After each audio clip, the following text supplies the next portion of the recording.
Nous sommes le jeudi 7 décembre 2023 et vous écoutez le 12e épisode de la 7e saison du podcast Faut pas pousser les ISO.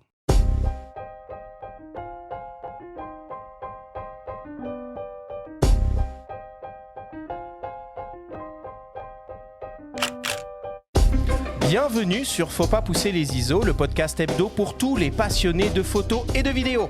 Je suis Arthur Azoulay, j'anime cette émission avec mon ami le journaliste Benjamin Favier. Aujourd'hui, et pour la première fois dans Faut pas pousser les ISO, on va parler lumière et matériel d'éclairage pour la réalisation de photos au flash en studio et sur le terrain. Nous recevons pour l'occasion deux spécialistes du sujet avec le photographe Michael Hirsch et Alain Quintin, le directeur marketing et commercial de la vénérable maison MMF Pro. Cette émission vous est présentée par MPB qui est tout simplement la plus grande plateforme en ligne au monde pour acheter, vendre et échanger du matériel photo et vidéo d'occasion.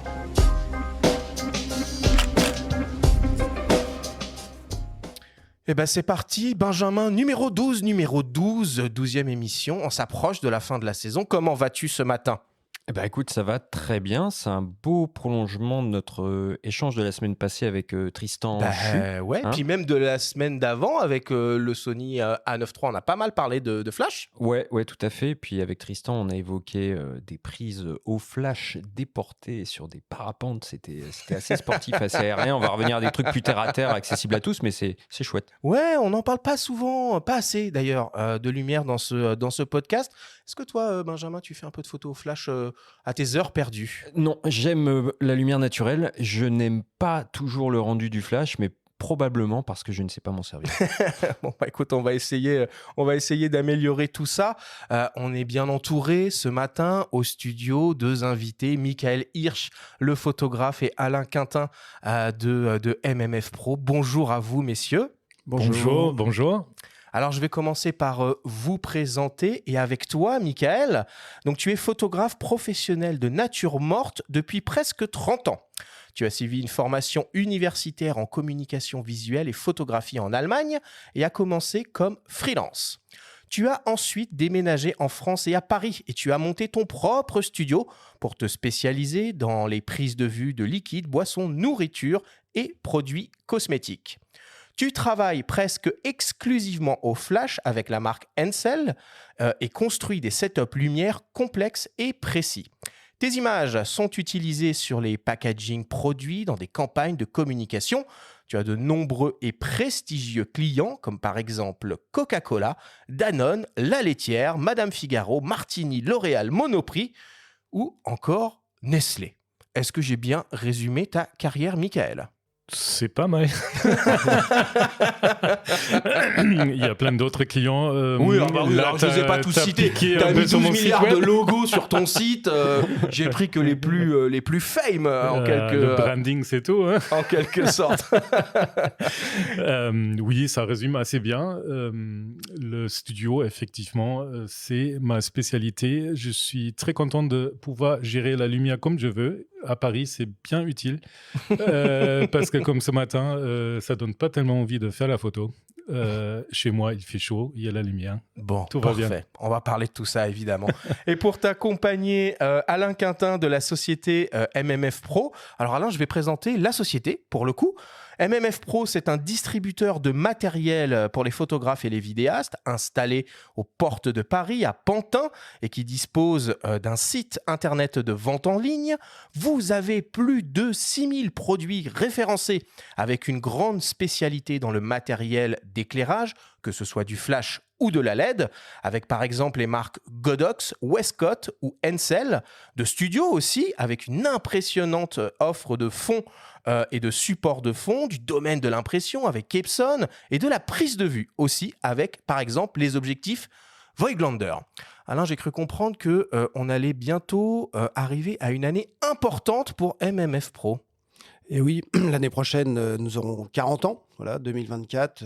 Donc, au-delà des JO, MF Pro aura 40 ans. Je ne sais pas si c'est l'événement, mais on va essayer de passer ça. Donc, effectivement, on a traversé toutes ces époques de cette révolution numérique. Bah ouais. Et on a toujours besoin de lumière. Et la révolution de la lumière, on va en parler, mais ça a Exactement. beaucoup bougé en 40 ans. Exactement. Et Ça a surtout qu'on parle de plus en plus de vidéos aussi. Donc, Exactement, la lumière, oui, il en faut. effectivement. Les productions aujourd'hui sont mix photo et vidéo pour la plupart en studio. Enfin, vont vers ça avec les réseaux, avec plein de choses.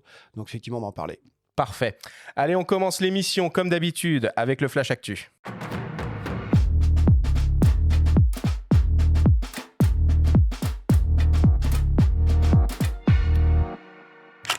Cette semaine, dans le Flash Actu, Harman lance une nouvelle pellicule argentique. On apprend le décès du photographe Elliott Erwitt et des Français font partie des lauréats de l'édition 2023 du Red Bull Illum.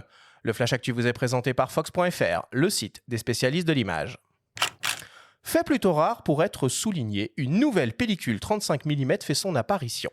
Il s'agit du Harman Phoenix 200, un film couleur C41, donc entièrement réalisé en Angleterre dans l'usine Harman de Moberley. Avec une sensibilité de 200 ISO et un rendu couleur rétro, ce nouveau film offre des images contrastées, du grain et des couleurs vives et percutantes. Il devrait donc naturellement ravir les nostalgiques de la photographie argentique. C'est Digitaccess qui distribue les produits Harman en France et une pellicule de 36 poses de la nouvelle Harman Phoenix est proposée au prix de 15,49 €. Le célèbre photographe franco-américain Elliott Erwitt est décédé le 29 novembre dernier à l'âge de 95 ans dans la ville de New York. Né en France en 1928, Erwitt a immigré aux États-Unis pendant son enfance où il a développé sa passion précoce pour la photographie. Son œuvre distinctive était imprégnée d'humour, de spontanéité et d'une profonde observation de la condition humaine. Il a commencé sa carrière au début des années 50 et a rejoint l'agence Magnum en 1953, dont il a assuré la présidence de 66 à 69. Tout aussi bien photographe, photojournaliste, journaliste et réalisateur, Elliott Erwitt laisse derrière lui plus de 600 000 photographies. On se souvient par exemple de son amour inconditionnel pour les chiens, qu'il a photographiés et sur lesquels il a consacré plusieurs ouvrages. Elliott Erwitt a continué à photographier jusqu'à la fin de sa vie. Ses images ont été largement exposées et publiées. En plus de son succès commercial, il a reçu de nombreux prix et distinctions pour sa contribution exceptionnelle à la photographie. Reporters sans frontières lui a d'ailleurs consacré son 74e album de la collection Sans photos pour la liberté de la presse paru début novembre dernier et une grande exposition rétrospective lui est actuellement consacrée à Lyon. En écho à notre émission de la semaine dernière avec le photographe de l'extrême Tristan Chou, retour sur la dernière édition 2023 de la compétition Red Bull Illum qui vient tout juste d'annoncer les lauréats. Ce concours, ouvert aux photographes amateurs et professionnels, existe depuis 2007 et est devenu au fil du temps le concours de référence pour la photographie de sport et d'aventure dans le monde. Cette année, le Grand Prix a été décerné à la photographe australienne Crystal Wright pour une impressionnante photo d'escalade réalisée dans le désert de Moab aux États-Unis. Au total, ce sont 10 photographes récompensés dans les différentes catégories de la compétition, dont 3 Français. Delphin Montesuit dans la catégorie créative, Jean-Baptiste Lyotard dans la catégorie Playground et Léo Grosgurin dans la catégorie Raw. Toutes les photos des lauréats sont à découvrir sur le site officiel de la compétition redbullillum.com.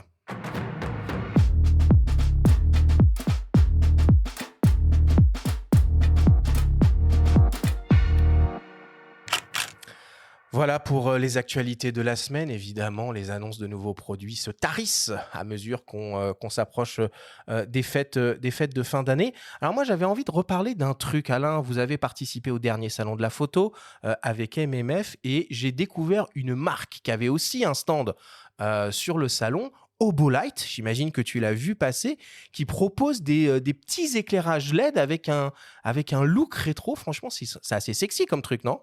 C'est très très mignon, très bien packagé, très bien marketé, effectivement. Après, ça reste du LED et on peut imaginer que les usines sont communes et autres. Donc, à voir. Donc, il y a le look d'un côté et la qualité technique de l'autre. Visiblement, c'est très bien fait, d'après ce que j'en entends. C'est vrai que c'est joli, ça va séduire un public qui veut des jolies choses. Maintenant, un professionnel qui voudra éclairer, je pense, se concentrera sur l'aspect technique. Mais ça rejoint un petit peu des produits qu'on peut trouver chez Godox pour le côté rétro, non?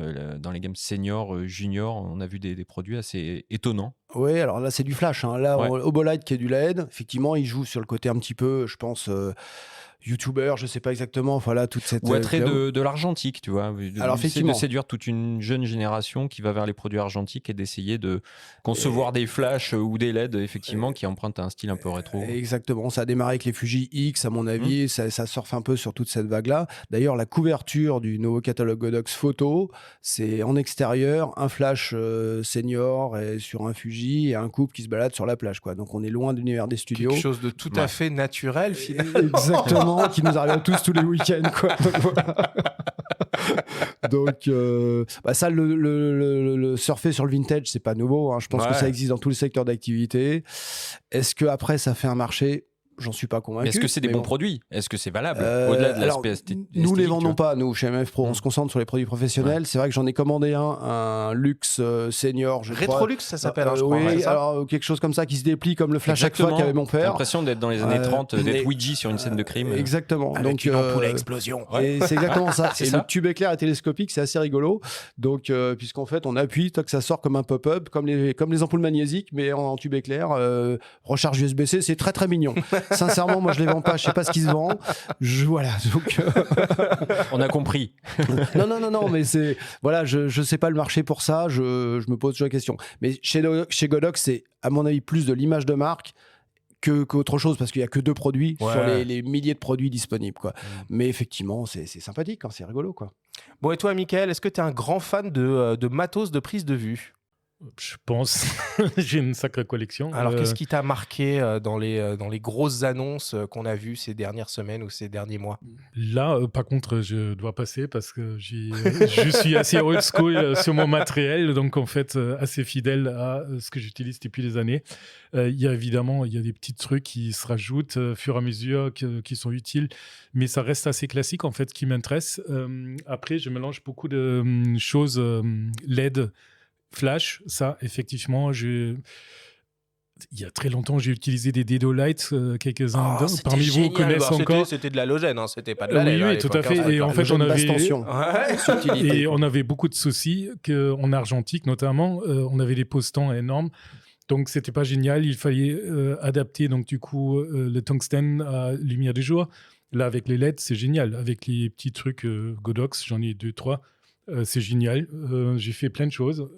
Très souvent. Très utile. Si je puis me permettre, t'es quand même passé au Nikon Z, donc tu t'es modernisé cette année. Oui, tout à fait. Non, mais il y a 2 ans de ça. T'as eu du mal, J'ai oublié ça. Nikon Z, ça veut rien dire. C'est quel modèle en particulier? Le Z2, qui est... Alors non, c'est pas le Z6 Z62 ou Z72. Z2, pardon. Z2 pas sorti encore. Ouais. Ah, le Et Z2 donc, peut-être, ouais. non, mais ça fait le job. Hein.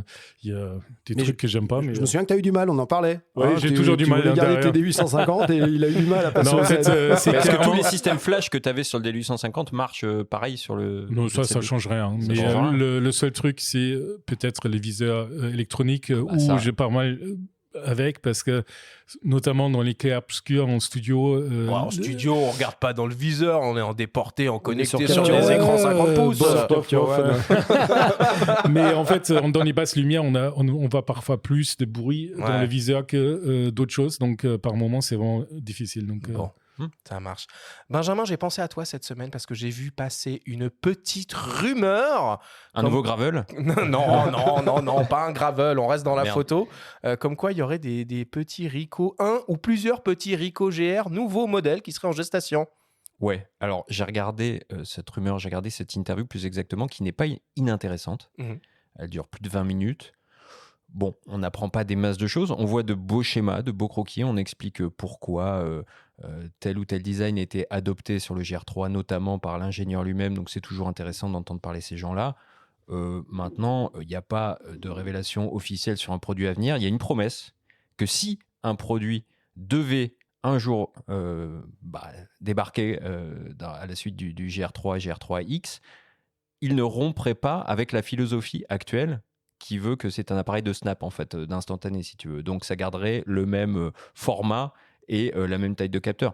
Il n'y a rien d'extraordinaire dans tout ça et il n'y a pas réellement d'annonce. Bon, Voilà. ok. Désolé de décevoir. Et moi, le premier, hein, moi qui suis un fan de ces produits-là, mais il n'y a aucune annonce. Bon. Alors, parmi les autres actualités récentes, alors moi, j'ai vu passer un truc qui m'a un peu surpris, je vous avoue. Alors, il y a Sony qui est sur le point de sortir une sorte de mise à jour payante du firmware de l'A7 IV dans un premier temps, qui permet de pouvoir personnaliser 4 grilles de cadrage, 4 repères de cadrage pour un certain type de photographe et d'usage de la photographie. Alors voilà, on pense très facilement, très naturellement à la photo d'identité, à la photo scolaire. Ils ont prévu un truc pour les parcs à thème ou encore pour les photos de groupe dans les compétitions sportives. Bon, on peut a priori les pimper. Moi, ce qui me tue, c'est que ce truc-là est vendu théoriquement 149 $ pour 4 repères à mettre sur le viseur ou sur l'écran arrière. Enfin, c'est très surprenant de la part de Sony. Ils ne nous habituent pas à ça. C'est plus cher que des verres de visée interchangeables pour réflexe. Non, mais c'est surprenant. Après, Sony, c'est pas la première fois. On le souligne souvent, ils sont pas très bons sur les mises à jour. Là, Sony est en avance sur beaucoup de choses, sur l'autofocus, sur les technologies de capteurs aujourd'hui avec le Global Shutter, sur les mises à jour. Il y a du boulot. Ils sont pas encore au point par rapport à ce que peuvent faire d'autres marques et c'est bien dommage. Bon.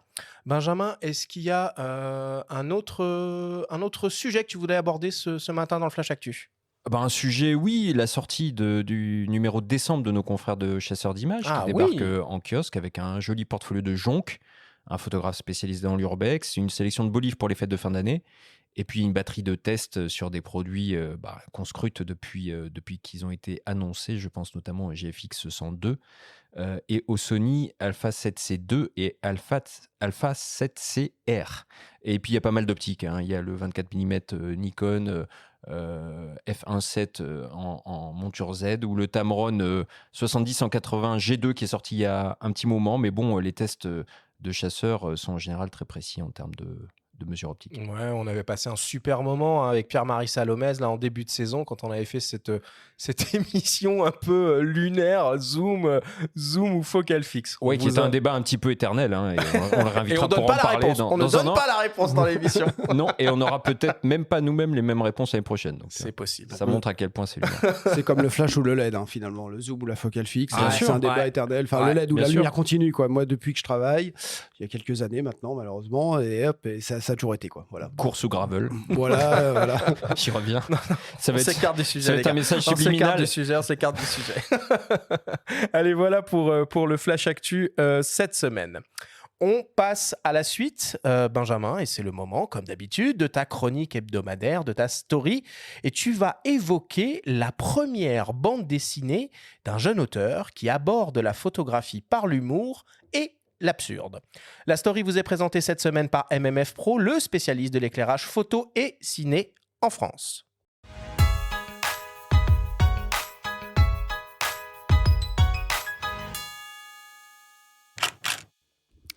Photographier un nourrisson, un mariage, une classe de collégiens, des modèles, autant de sujets classiques pour un photographe que le jeune auteur de bande dessinée Simon Roure s'est amusé à détourner dans une succession de mises en scène à la fois absurdes et poétiques.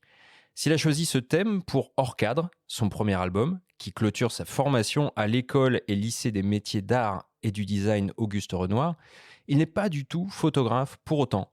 C'est plutôt son expérience face à l'objectif en tant que mannequin qui a nourri son imaginaire. C'est une question qu'on me pose tout le temps parce que les gens de mon entourage savent très bien que je fais pas du tout de photo.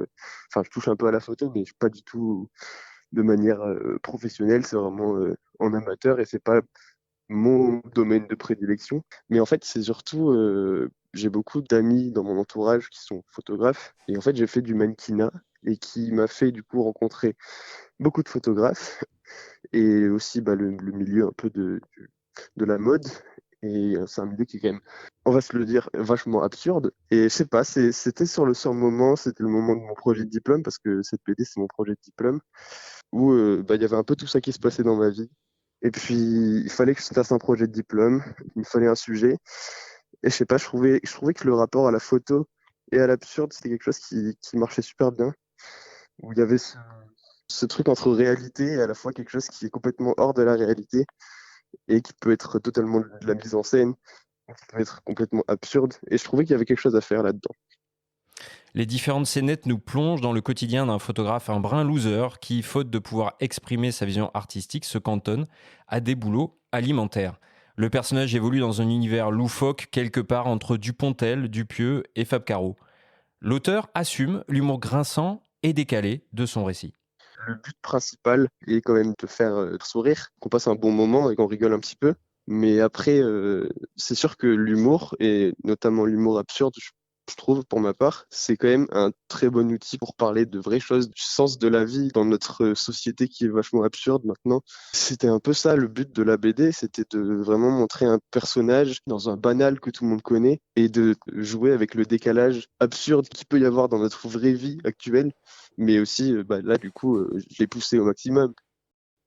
Sur la forme, il a adopté un trait ultra fin pour se rapprocher de la gravure. Il a fait le choix d'une ambiance monochrome froide, du bleu en l'occurrence, obtenu en numérique pour coller à la réalité précaire du principal protagoniste. Il y a tout de même parfois quelques dessins noirs et blancs sous forme d'hommage aux œuvres photographiques de Jeff Wall, Diane Dufrécy et Bernard Faucon, que Simon Roure s'est approprié jusqu'à l'absurde. Une BD assurément hors cadre qui ne plaira pas à tout le monde, mais qui fera sourire les photographes friands d'humour, pince sans rire.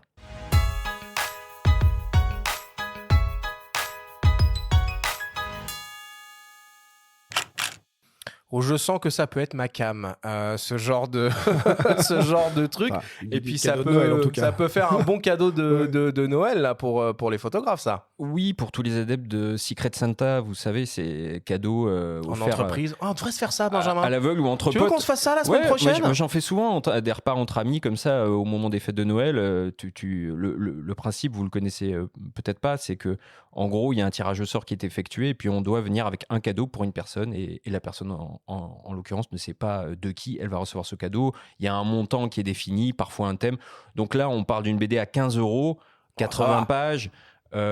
C'est une première œuvre, c'est à découvrir. C'est un humour, comme je l'ai dit, qui plaira pas à tout le monde. L'auteur lui-même m'a confié que son père avait détesté. Mais c'est honnête. Quand on voit un film de Dupontel ou quand on, alors il a eu un César pour Adieu les cons, mais c'est vrai que tous ces films ne plaisent pas à tout le monde. Fab Caro, c'est très particulier aussi. Moi, ça me parle. C'est totalement absurde. Et je trouve la BD plutôt sympathique et plutôt réussie. Je l'ai oublié aujourd'hui, j'aurais aimé vous la partager, mais bon, allez la découvrir en librairie, ça vaut le coup. Bon. Et puis ça se moque un peu d'une partie des photographes un peu artisans qui ont encore ce statut-là. Photographes artisans en France, photos de classe, de mariage, de grossesse, de nouveau-nés. Ils sont quand même très nombreux en France. Si Alain, t'en as beaucoup dans tes clients, j'imagine? Moi, je les connais bien. Bah et, ouais. et honnêtement, il y a comme on dit, la partie immergée de l'iceberg. Et voilà. Et donc, tout le marché de la photo scolaire, par exemple, c'est énorme. C'est aussi une dimension sociale. Il y a le marché, Absolument. il y a ça, mais il y a aussi une institution, il y a une régularité. Et dans les familles, les photos scolaires, je peux vous dire, moi, je suis en train de vider les maisons de mes parents. Qu'est-ce qu'on garde? Les photos de bien groupe, sûr. de famille. C'est ce qui reste au final, quoi. Donc, cette dimension artisanale, elle est importante socialement aussi. Et nous, c'est notre cœur de clientèle, si on peut dire ça, depuis pas mal d'années chez MF Pro. Et c'est des gens respectables, même si c'est pas de la pub comme Michael, blablabla. Mais il n'y a pas de mais d'ailleurs. C'est des gens qui font un vrai travail local et ainsi de suite, quoi, voilà. Donc, Tout à fait. Et je crois que plutôt que de se moquer dans sa BD, Simon Roux, il cherche plutôt à établir un petit parallèle entre son activité, lui, d'artiste et créateur, dessinateur, et le côté parfois précaire, et la forme de précarité qui peut toucher certains photographes artisans. Voilà. Ouais, Même puis s'il y en a d'autres qui vivent très très bien. Et on salue au passage Xavier Delatulé, notre confrère qui exerce aussi cette profession. ouais, donc ça me fait penser aussi peut-être au film Le Sens de la Fête, là, avec Ah, Bacri, tellement Jean-Paul. génial. On essaie de ça. ne pas le citer à chaque Mais émission, mais tellement ce génial. film est devenu un petit génie. totem. Donc, Un génie. mais c'est ça se moque des photographes de mariage qui, voilà. Et je peux vous dire que les photographes de mariage, j'en connais quelques-uns, nouvelle génération, on est complètement en dehors de ça. Ah, j'allais dire, attends, on est vraiment dedans, ils ont mis le doigt dessus direct. Non, on est pro, on est bien sapé, ceci, cela. Et on couche Et- pas avec la mère de la mariée? Ça, je sais pas, on ne dit pas en tout cas.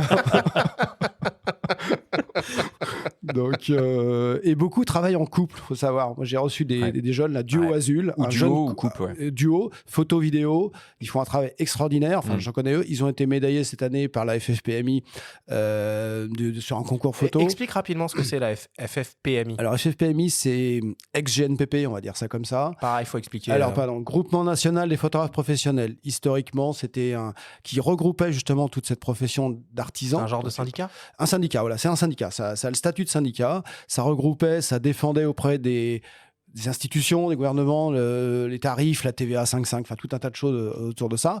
Le GNPP a disparu, c'est revenu la FFPMI. C'est une nouvelle présidente.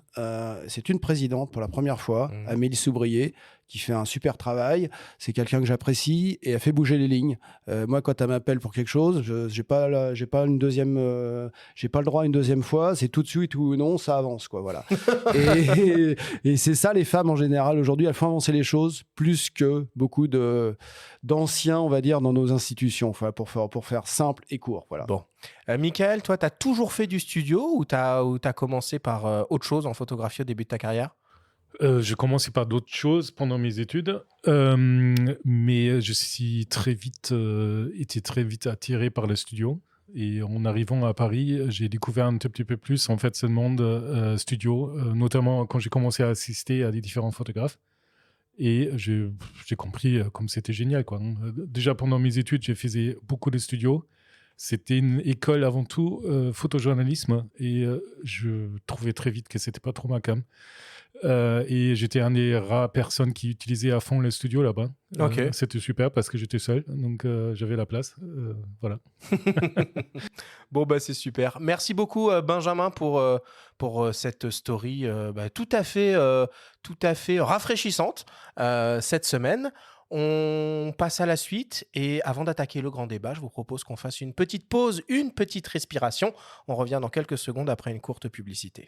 MPB, partenaire historique du podcast Faut pas pousser les ISO, est tout simplement la plus grande plateforme en ligne au monde pour acheter, vendre et échanger du matériel photo et vidéo d'occasion. Chaque année, c'est près de 400 000 appareils photo ou vidéo d'occasion remis en circulation sur leur site. Ils nous ont fait confiance pour cette nouvelle saison du podcast. Le lien est en description. Vous pouvez découvrir sans plus attendre. Bonne écoute.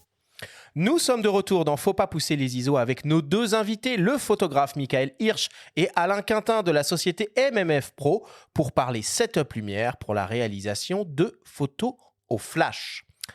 Alors, en guise d'introduction, je vous propose d'écouter le témoignage d'un photographe de mode, Patrick Belair, qui travaille presque exclusivement en studio au flash. Il nous parle de son rapport à la lumière et de comment le flash lui permet de transformer sa vision en réalité. On l'écoute. Alors oui, c'est sûr que moi, j'ai toujours travaillé en studio. Donc moi, je suis photographe beauté et c'est sûr que c'est en général principalement en studio que je fais ça. L'avantage du studio, c'est que ça va me permettre vraiment d'avoir une maîtrise hyper précise de la lumière. Ça veut dire que sur un même setup modèle, selon l'orientation, la puissance et les modificateurs que je vais mettre sur mes flashs, je vais pouvoir avoir vraiment des résultats qui vont être hyper différents et c'est ça qui va m'éclater. Si je devais faire un rapport avec l'extérieur et le soleil, eh ben, disons qu'en studio, je peux maîtriser, tous les temps de la journée. Est-ce qu'on est, un petit peu comme le matin avec, une lumière qui est beaucoup plus faible, beaucoup plus douce et beaucoup plus subtile et en un clin d'œil, je peux passer à la lumière du midi hyper dure avec des ombres super violentes. Et donc, ça va me permettre de raconter au final des histoires qui ont rien à voir parce que je pense que la lumière, elle est au service de l'image et l'image, elle est là pour raconter une histoire. Et c'est ça qui va être vraiment passionnant. Si je compare avec quelques années en arrière, ça fait pas si longtemps. Je me souviens de mes premiers shootings qu'on va appeler on location, où j'étais sur une plage avec des rochers et disons, il y avait 2 flashs qui étaient connectés à un générateur qui était autonome. Alors c'était déjà une révolution, hein, mais disons que j'avais, de mémoire 3-4 mètres de câble sur chaque flash, ce qui veut dire que je devais avoir un assistant qui allait tenir le générateur, un autre assistant qui allait tenir le flash de droite, un autre assistant qui allait tenir le flash de gauche. Les deux pouvaient pas être très loin l'un de l'autre et puis pouvaient pas être très loin non plus de la modèle. Donc, c'était vraiment toute une aventure. C'est sûr qu'aujourd'hui, on est complètement déconnecté. Tout est intégré dans un flash et donc ça nous permet d'avoir une latitude et une liberté qui est juste géniale. Donc ça, c'est vraiment top. Alors depuis peu, je suis ambassadeur Westcott. C'est vraiment une marque qui est novatrice. Moi, c'est ça qui me plaît avec cette marque, c'est qu'ils vont travailler sur des accessoires qui sont vraiment intéressants. On a par exemple un réflecteur en U qui lui est vraiment génial parce qu'on va avoir une typologie de lumière qui va être géniale au niveau du retour. On a aussi la possibilité d'aller projeter des formes au niveau de la lumière, par exemple une forme de fenêtre, une forme de feuille, d'arbre, etc., etc. Et donc ça, c'est des accessoires qui vont être hyper ludiques et qui vont permettre de jouer avec la lumière. Et puis après aussi, on va avoir tout un panel vraiment d'accessoires un petit peu plus classiques comme les bols beauté, comme les boîtes, mais tout est bien pensé, tout est bien fait en termes d'ergonomie. Donc on a quelque chose, un certain rapport aussi qualité-prix. Je pense que c'est important. Disons que c'est ça qu'on veut aujourd'hui, c'est avoir quelque chose qui est contenu en termes de prix, mais qui est vraiment top du top en termes de qualité, en termes de consistance sur la lumière, parce que ça, c'est vraiment quelque chose qui est important et Westcott fait ça très bien. Et puis derrière, tous ces accessoires qui vont être tous ces petits bonus qui vont permettre de façonner la lumière et qui vont être vraiment super optimisés. Donc c'est ça vraiment moi qui me plaît chez Westcott. Bon, finalement, il raconte beaucoup de choses, Patrick, dans son témoignage. Et puis, moi, personnellement, je trouve que ça donne envie, un, de s'intéresser au flash et deux, de pratiquer la photographie en studio. Toi, Michael, c'est quoi ton rapport à la lumière quand tu es dans ton studio? En fait, je joins un tout petit peu ce qu'il dit. Pour moi, c'est avant tout de recréer en fait des ambiances voulues, très souvent évidemment selon un briefing assez exact. Mais on peut très bien reproduire la scène de pique-nique avec le ciel bleu et le soleil qui brille, et tout juste par les différences de lumière avec des filtrages de couleurs. Moi, j'aime bien tout faire à la prise de vue. J'entends beaucoup de photographes dire non, non, ça j'ai fait à la post-pro. Moi, je suis plutôt old school là-dessus. J'essaye de tout faire direct. Voilà. Donc, après, pour la lumière, évidemment, c'est génial de pouvoir tout créer en termes de lumière. Moi, c'est toujours un jeu de différents modeleurs. C'est rare que je travaille avec une seule source, même si c'est top si on arrive. Voilà, donc c'est tout de suite une histoire de gestion de contraste, de direction de lumière, donner du relief à un produit. Voilà. Est-ce que tu peux donner une patte singulière? Est-ce que tu peux signer ton œuvre avec ta lumière? Tu as une manière à toi vraiment de la réfléchir et de la penser?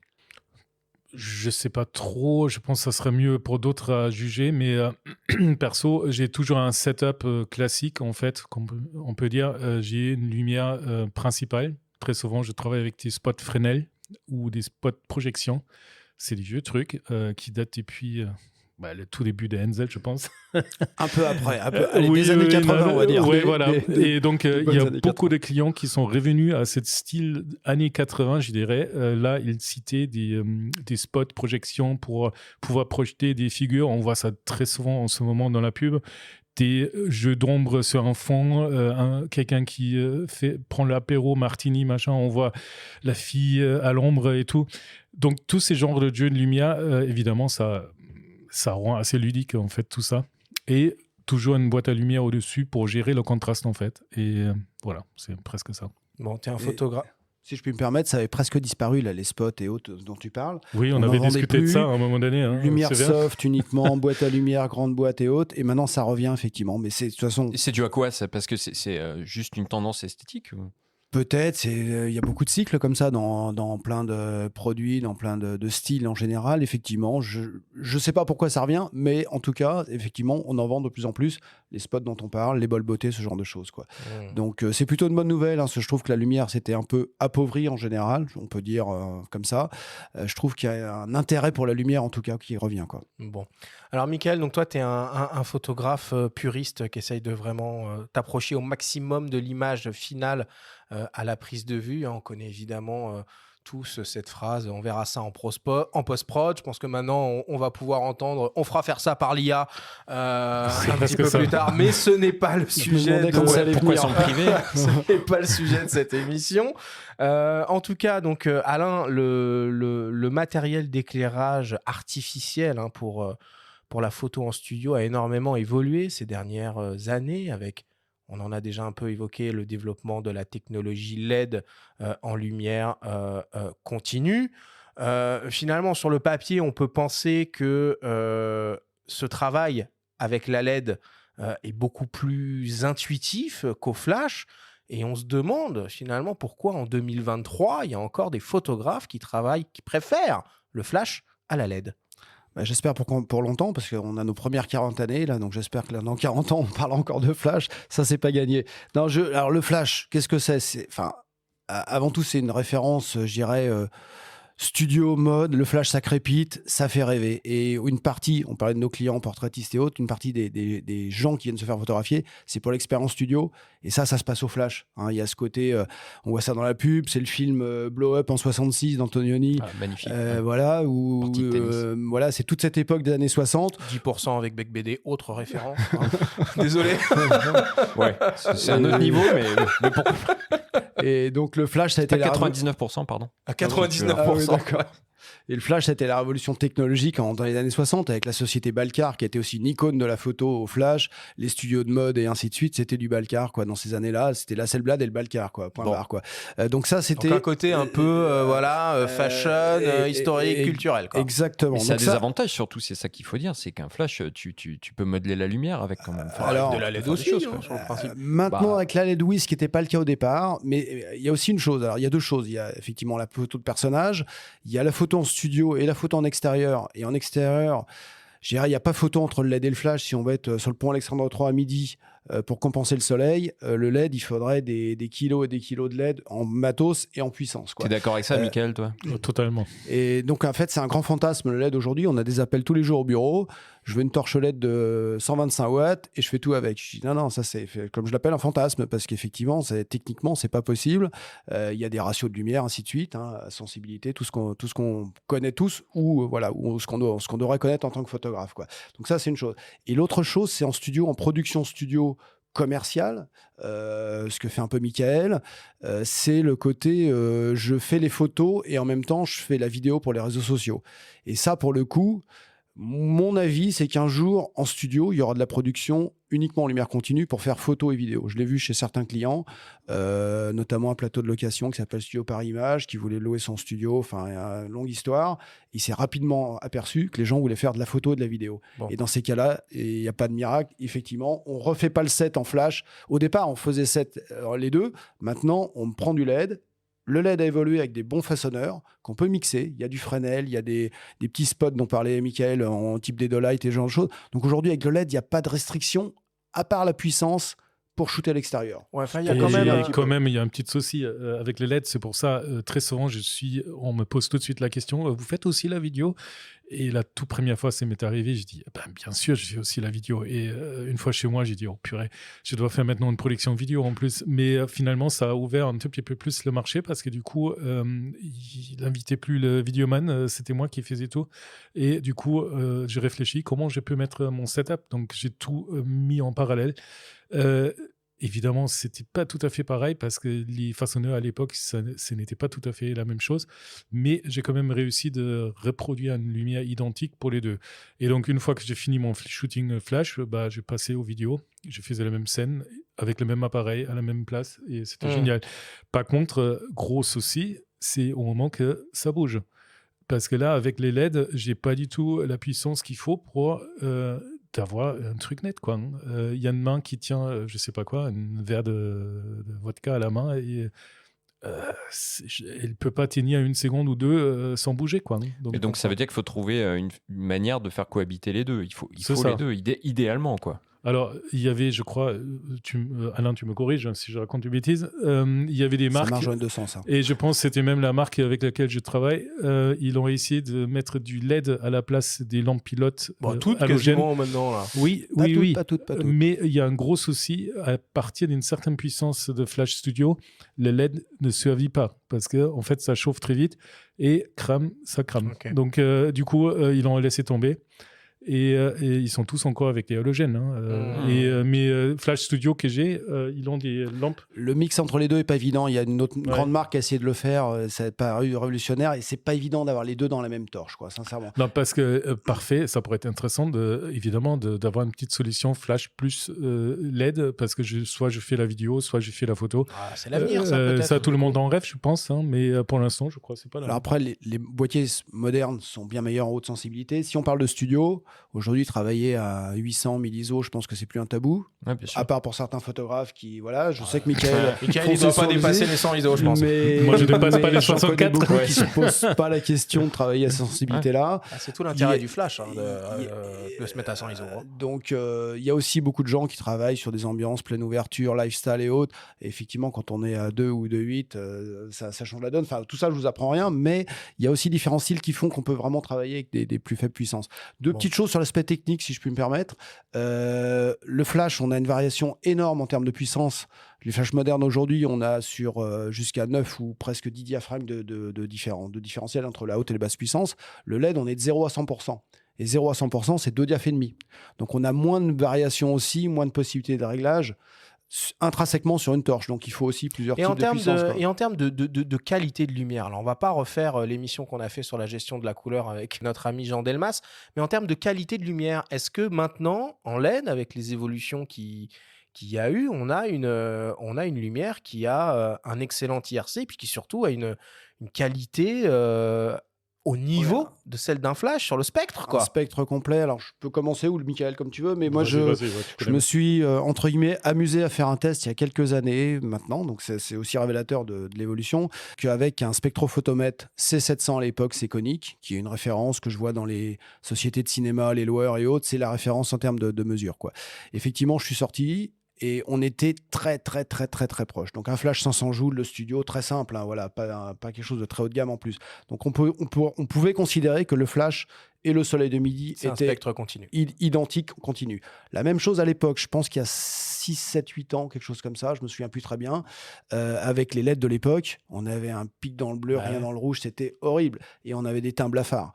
Entre les deux, ça a énormément évolué et je pense qu'aujourd'hui, il y a presque plus de débat sur la qualité de lumière. Je pense. J'ai pas fait des mesures récentes, mais quand je vois, là, on a fait le Satis aussi récemment, salon des vidéos, les loueurs experts qui se baladent avec leur C700 ou les chefs-op ciné, je vois que ça a beaucoup évolué dans le bon sens, quoi. Très bien.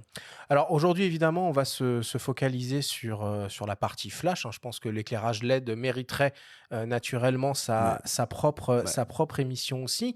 Alors voilà, quand on pense studio flash, tout de suite, il y a des noms un peu emblématiques qui popent dans notre tête. Alors on pense à Profoto, évidemment, à Broncolor, au regretté Godard ou même au regretté Multiblitz. Toi, Michael, tu as choisi de travailler avec Hensel, qui pour ma part, moi, était une marque que je ne connaissais pas. Pourquoi tu as choisi de travailler avec le matériel Hensel ? Alors, c'est simple. J'avais au studio à l'époque, pendant mes études, une marque que je ne citerai pas aujourd'hui, qui était peu fiable, qui était toujours en panne. Je pense que dans toutes les écoles photo. Godard. Non, c'était pas Godard. C'était inconnu. Jaune, non, c'était jaune ou pas, gris-blanc. Et un peu une barre, un peu... bon, bref, je ne dis pas plus. On avance. Et en fait, il y avait des petits sliders qui étaient toujours cassés. Bon, enfin bref, c'était pas vraiment... ça donnait pas envie, quoi. Et à côté de ça, j'ai découvert donc la marque Hensel dans un studio où je travaillais à l'époque. Et c'était des vieux trucs. Déjà à l'époque, c'était vieux et ça marchait nickel. J'ai dit, bon, ils sont bien finis, tout métal, ça soufflait vraiment de confiance. Et je cherchais surtout un kit abordable pour un jeune étudiant qu'on peut acheter sans se ruiner. et il proposait à l'époque une valise, un peu comme une valise de voyage, avec 3 flashs dedans. Un peu ce qui fait tout le monde On aujourd'hui. se rappelle un peu les fameux sacs à dos multi-blitz que tu Exactement. as tout à fait. proposé pendant On des en a années, vu qui a été quelques-uns le chez kit de MMF, base ouais. pour tous les gens qui sortaient d'école de photo. hein. Le problème, des milliers. et le problème à super l'époque, matos. bon, j'ai rêvé évidemment de prendre du Broncolor, mais bon, le prix. Broncolor, on est d'accord que c'est le Rolex du flash. hein, C'est ça. grosso modo. Et à l'époque, bon, mes parents ne voulaient pas hypothéquer leur maison donc, pour m'acheter des flashs. Donc, du coup, il fallait que je me débrouille. Et ces flashs-là, et c'était surtout un bon vendeur à l'époque de Henzel en Allemagne qui m'a aiguillé donc, sur cette solution. Et l'avantage, pour moi, à l'époque, c'était évolutif pour moi parce que en fait, tous les modeleurs étaient compatibles avec les autres flashs plus grands après. Ok. Et c'était la seule marque, je pense, je raconte peut-être des bêtises, qui était capable de le faire. Donc, du coup, le choix a été fait et ces flashs existent toujours dans mon studio. Bon, je l'utilise plus trop, mais c'est dépannage, quoi. hein, si Ça jamais. marche. Le premier, c'est effectivement juste par rapport aux marques, ce que tu disais Arthur, le Broncolor, c'est une marque techno qui est très très bien, la techno suisse et autres. C'est des Suisses. Hein. C'est des Suisses, voilà. Fabriqué Tout est en Suisse Fabriqué en Ouais, Suisse, c'est dingo, ouais. avec un peu de techno qui vient d'ailleurs pour les émetteurs radio. C'est Oui. même toi qui m'as fait remarquer ça il y a quelques années de ça. Je me souviens Ah bon d'une blague Oh là sur là. un salon. Oui, oui. Ça leur est pas plu à l'époque, mais bon, on va s'arrêter là. Non, c'est du très beau matos, c'est rien à dire. Si ce n'est que aujourd'hui, les prix sont stratosphériques et Bah ça ouais. s'adresse à une clientèle industrielle. On L'autre, comprend pourquoi du coup, si c'est fabriqué en Suisse, bon. il y a une logique et il y a de la très bonne techno. Là où effectivement Henzel est un peu en retard en techno, entre guillemets, on va dire, ça reste du fabrication très qualité, même ce qui sort aujourd'hui, c'est tout métal, cœur casse en alu, ainsi de suite. Enfin voilà, ça reste Fabrication allemande, solide. quoi. Voilà, c'est C'est le presque. Leica de l'éclairage. Ouais, quoi. voilà. Ouais, alors c'est pas exactement pareil, c'est peut-être plutôt le Defender, quoi, Le on va Bosch. dire. Ah, ok. Hein, ok. voilà, si je roule en Defender, j'ai un Henzel dans le coffre et voilà. Ok, quoi. ok. Quelque part, je dirais, enfin le Defender d'avant, hein, pas le nouveau Bon, on hybride. fait des et voilà, métaphores quoi. de ouf, hein, dis donc, cette semaine. hein. Donc, Et Alain, Voilà, dans le petit monde des constructeurs de flash, il y a quand même un acteur qui a émergé il y a quelques années et qui prend une place absolument stratosphérique aujourd'hui. C'est naturellement Godox. Tu peux nous raconter un peu l'histoire de Godox qui est game changer là pour le coup. Hein. Je vais pas dire que c'est le Tesla du flash, quoi, mais bon, c'est différent, quoi. Non, t'as raison, effectivement. Alors, certains l'ont pas vu venir. Nous, je pense qu'on l'a vu venir. Je vais vous raconter une anecdote, ce qui nous concerne par rapport à Godox. Salon de la photo 2015. 3 jeunes femmes sur le stand Godox qu'on n'avait jamais vu débarquer de nulle part avec leur petit matos, la moquette. Je mange le midi sur le stand mon petit plat comme ça, là où tous les commerciaux allaient encore au resto pendant 2 heures. Et donc du matos qui est là, qui paraît un peu cheap, ouais, on peut le dire, un peu bizarre. Et puis à la fin du salon, elle demandait tout ça à nos clients. En fait, j'ai acheté ça, super. On ramenait pas le truc. Donc on est allé voir les 3 jeunes filles, on leur a dit coucou, nous on vous rachète le stand, on veut bien essayer, quoi. À l'époque, sincèrement, on était encore confort avec toutes nos marques, tout allait bien, tout roulait, on était encore dans une époque un peu stable. Je sais pas ce qui nous a pris avec Loïc, on est passé là-bas, on a acheté le stand, on a tout mis au showroom, on a fait une journée porte ouverte, on a tout vendu. On s'est dit, oh là là, il y a un truc là. Et on a passé une première commande, et une deuxième, une troisième, voilà. Donc ça, c'était en 2015. La société Godox a été créée en 1993. Donc c'est C'est un vieux truc, en fait. Alors, vieux, quand tu vois que Henzel, c'est 1963, Oui, non, et autres, non, mais c'est 30 ans après. Mais en 10 ans ou 15 ans, ils ont pris 30 ans d'avance, quoi. Enfin, oui, ce que je veux dire, quoi. Donc, effectivement, c'est une jeune société dans l'époque Lumière, enfin dans le constructeur Lumière, mais ils sont allés très très vite, quoi.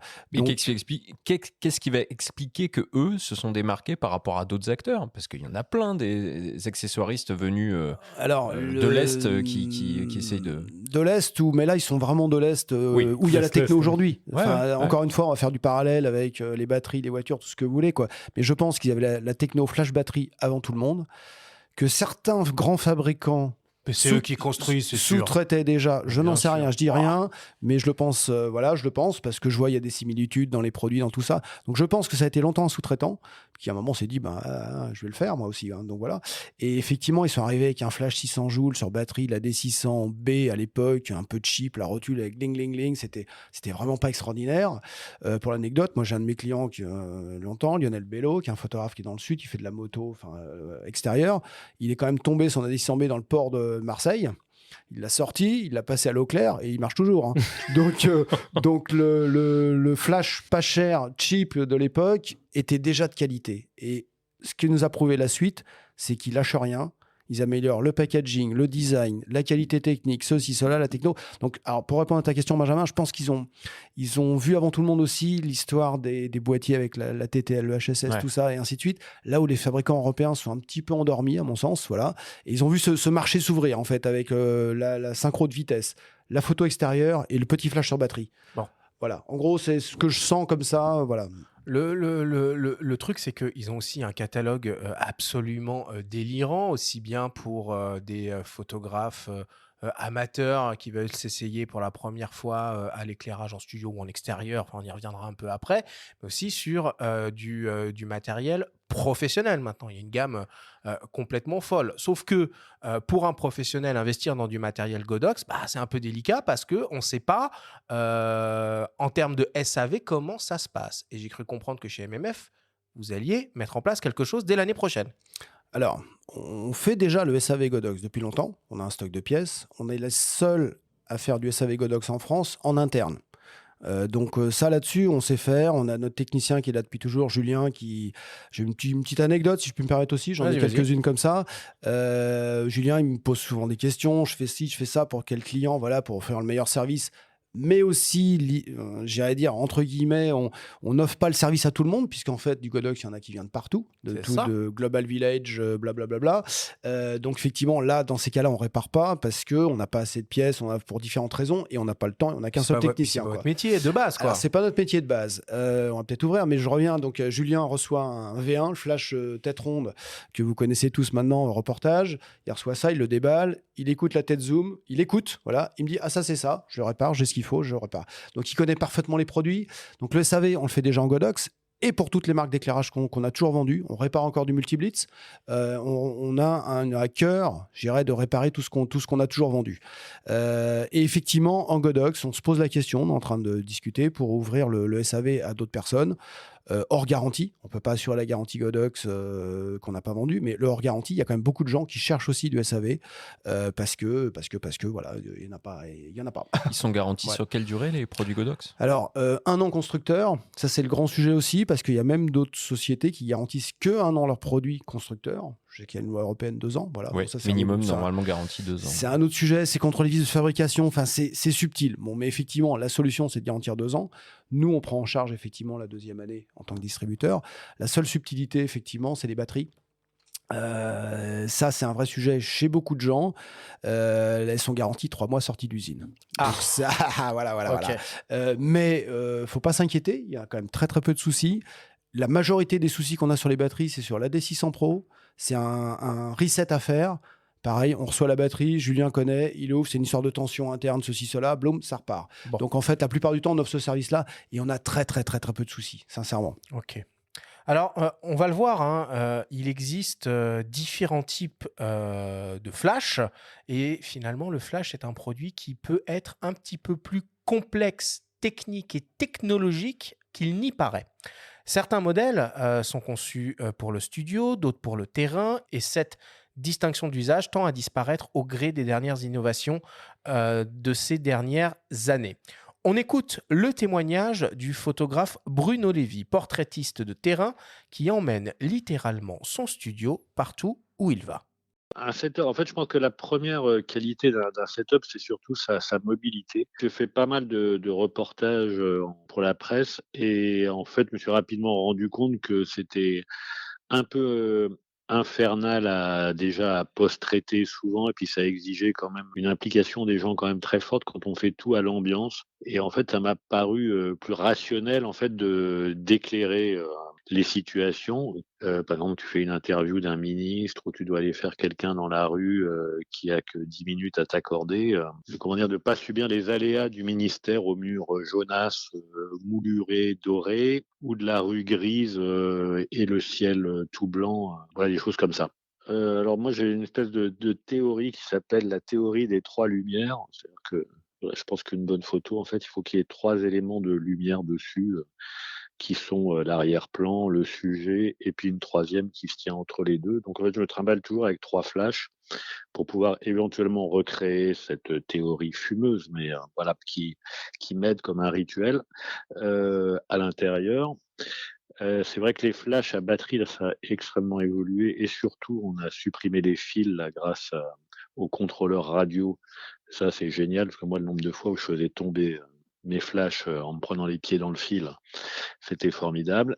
Et puis les batteries, c'est vrai qu'on est quand même passé des Quantum qui valaient une certaine somme à des marques, sans faire comme de publicité, qui commencent par un G et qui coûtent 3 fois moins cher et qui fonctionnent tout aussi bien. Alors les modeleurs, j'ai utilisé des parapluies diffusants, Westcott par exemple, pour essayer de situer lesquels c'est, ou des Octa.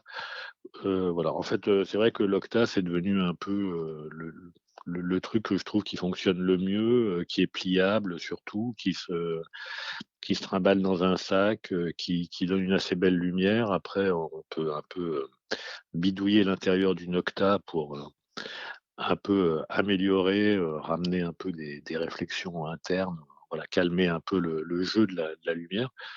Voilà, enfin, c'est vrai que voilà, l'Octa est devenu un peu ma boîte à lumière fétiche.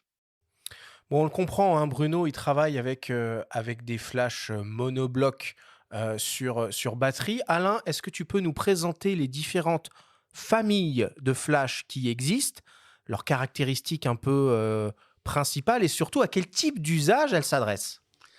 Bon, déjà, merci Bruno, je le connais. Il met le feu quand il vient au bureau, 2 fois par semaine. Il vient à la machine Oula. à café. Il passe partout. C'est un gars extraordinaire. Humainement et hyper cultivé. Enfin, c'est quelqu'un que j'aime beaucoup. Voilà. Hein, donc, c'est pour ça que je voulais présenter aussi. J'étais assez fan de son boulot quand il était à Libération. Je sais pas s'il y est toujours. Alors moi, je l'ai connu là. Moi, j'ai connu au Labo Noir et Blanc de Libération via un autre ami. Il faisait des portraits dans la rue. Il animait un blog aussi. C'était fantastique. Oui, exactement. Oui, tout à fait. Bon, là, il envoie une photo tous les lundis matins sur le mail. Donc, un coup, on a différentes choses sur mon mail. Tous les lundis matins, j'ai une photo de Bruno Lévy. Donc, je ne peux que penser à lui. Accessoirement, donc, il fait tout Paris en métro avec son matériel, qui se fait voler régulièrement. Plein de choses. Mais il a ce côté, et c'est un vrai, comme Michael, comme les gens que je présentais, c'est un vrai passionné de lumière. Et il met des moyens dans des manifs, il a son pied, manif un peu chaude, il a son pied, ça son Octa, et il shoot, et il fait des trucs qui sont vraiment chouettes, quoi. Voilà. Bon, parenthèse sur Bruno Lévy, quoi. C'est pas son émission, mais je tiens à le remercier au passage. Les flashs, les différentes flashs. Alors, Michael nous a dit qu'il utilisait des générateurs en studio. Ça reste encore une fois l'icône du photographe de mode, les autres. Aujourd'hui, les Fashion Week, c'est plein de générateurs qui se baladent partout dans Paris, effectivement, pour shooter, avec des grands parapluies. Ça reste l'icône, comme on a le Nikon F pour les reportages de guerre, et ainsi de suite, quoi. On va Voilà. bien préciser quand même pour nos auditeurs. Donc, un flash sur générateur, l'idée est d'avoir une grosse boîte posée au sol qui sert d'alimentation, qui est connectée à une petite torche. Alors, précision là-dessus, effectivement, comment fonctionne un flash, c'est de l'énergie emmagasinée dans des condensateurs qui est libérée sur la durée d'éclair qui alimente un gaz dans le tube éclair, en fait, qui enflamme un gaz dans le tube éclair. Donc, effectivement, ces condensateurs, ça a une place physique. Un monobloc, il est intégré dans la tête. Si on est très puissant, on a beaucoup de condensateurs. C'est comme si je mettais un 6 cylindres dans une Twingo et ainsi de suite, ça rentre pas. En gros, effectivement, le générateur, je sépare les condensateurs de la tête. Avantage, donc ça reste au sol, ça chauffe pas, et la tête reste légère pour pouvoir mettre en haut d'une girafe, mettre différents modeleurs. Et surtout, c'est là où Michael pourra peut-être nous dire quelque chose après, je peux câbler d'autres produits. Le spot Fresnel, qui est la lumière fétiche de Michael, je la mets pas sur un monobloc, puisqu'il est câblé sur le générateur. C'est vraiment un Fresnel de cinéma dans lequel on a mis un tube éclair et qui va sur le générateur. Donc en fait, avec une prise. C'est pas la tendance vente aujourd'hui, sincèrement. On en vend de moins en moins, pour plein de raisons qu'on pourra revoir après. Ça coûte très cher surtout. Ça coûte cher. Alors là où Henzel est intéressant, c'est qu'ils sont restés raisonnables, mais effectivement, on parlait d'une grande marque comme Broncolor. Qu'est-ce que ça veut dire, cher ? Le dernier générateur Broncolor, je crois qu'il est sans torche, sans rien, sans accessoire, à 15 000 €, quoi. Donc c'est un certain coût. Enfin, je crois, je ne veux pas dire de bêtises, je ne veux pas parler en leur nom, mais c'est ce que j'ai entendu dire. Profoto, c'est pareil, non ? Oui, c'est ça. On est dans des choses au-dessus de 10 000 € le générateur. Donc c'est sincèrement aujourd'hui très très élitiste, on va dire, marché de niche, industrie, ou des gens qui ont des besoins très très spécifiques. ou des gens qui veulent se faire plaisir, ça existe partout. On parle vélo, on parle montre et autres. Il y Ou a ceux des gens qui ont besoin de la puissance dans Voilà, les photos. c'est surtout Alors- ça. On veut le maximum de puissance, on est obligé d'aller là-dessus, quoi. Ouais, il y a de moins en moins de puissance. Enfin, je t'apprends rien. Ben, en je veux fait, dire. on me dit toujours, aujourd'hui, on n'a plus besoin de ça. Et en fait, je me rends compte très, très vite que mes générateurs à 3000 joules, ils sont à fond. à fond. Ouais, d'accord. Et je suis à bloc, quoi. Parce D'accord, que d'accord. je fais la macro, je travaille à la chambre et en fait, Oui, c'est comme ça, avant. oui. Et si tu as un F16 à la chambre en macro, bien sûr, il faut de la puissance, quoi. Ça, c'est clair. Vous êtes pas une race en voie de disparition, je te le souhaite pas. Mais Dernier vous êtes- Mohican. vous êtes pas beaucoup dans ce créneau-là. Ça représente pas le marché de la photo aujourd'hui, C'est sincèrement. clair, Quoi, c'est voilà, hein. Donc, générateur, avantage, puissance, modularité et accessoires spécifiques.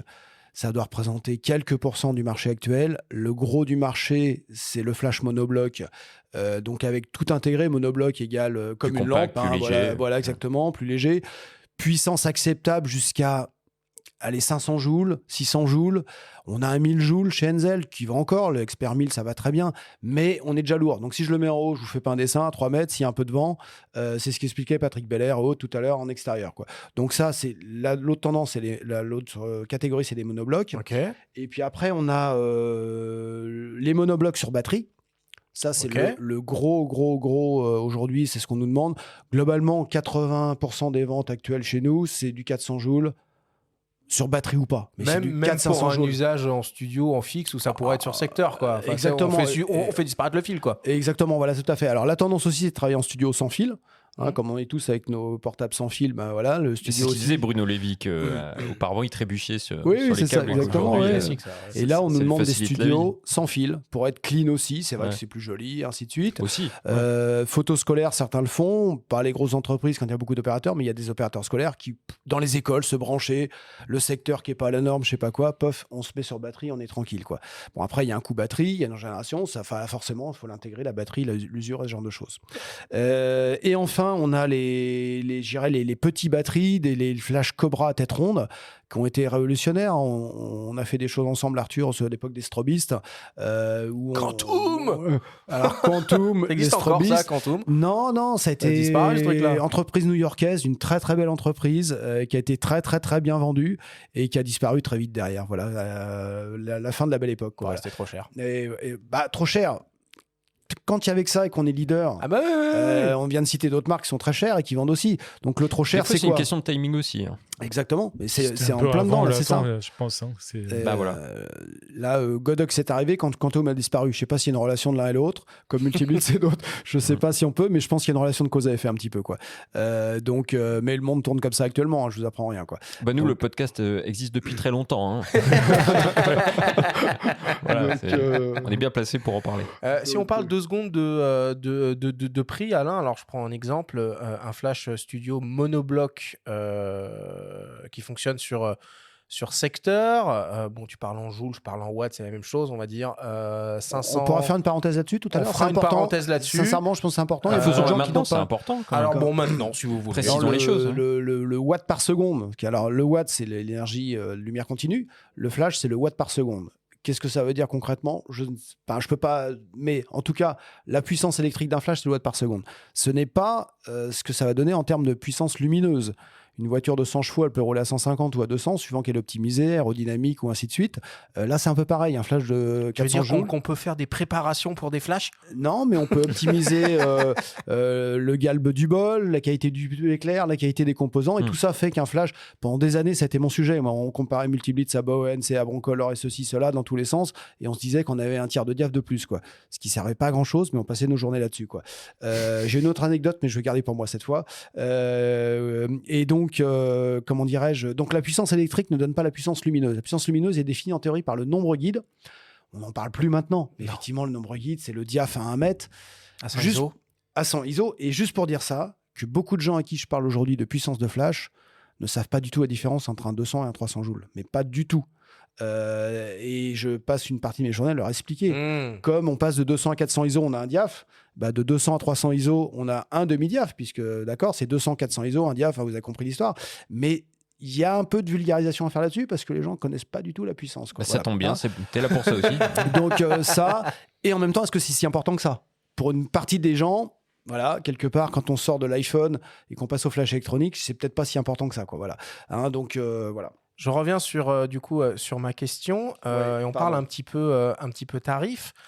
Donc, un flash monobloc alimenté sur secteur de 500 joules, alors sans prendre les modèles Profoto ou Broncolor dont la torche doit être à plus de 1 000 €, largement, si ce n'est encore plus. Je crois le double, non Ouais, Oui, c'est ça, plutôt 2000. Plutôt 2000, ouais. On regarde un modèle Encel Expert, le D500 pour pas le citer, qui est vendu 1 770 €, et le modèle Godox QT403M qui est vendu 450 € sur le papier. Ces deux trucs, ils font la même chose. Comment tu expliques l'écart de prix stratosphérique entre le modèle Godox et le modèle Encel?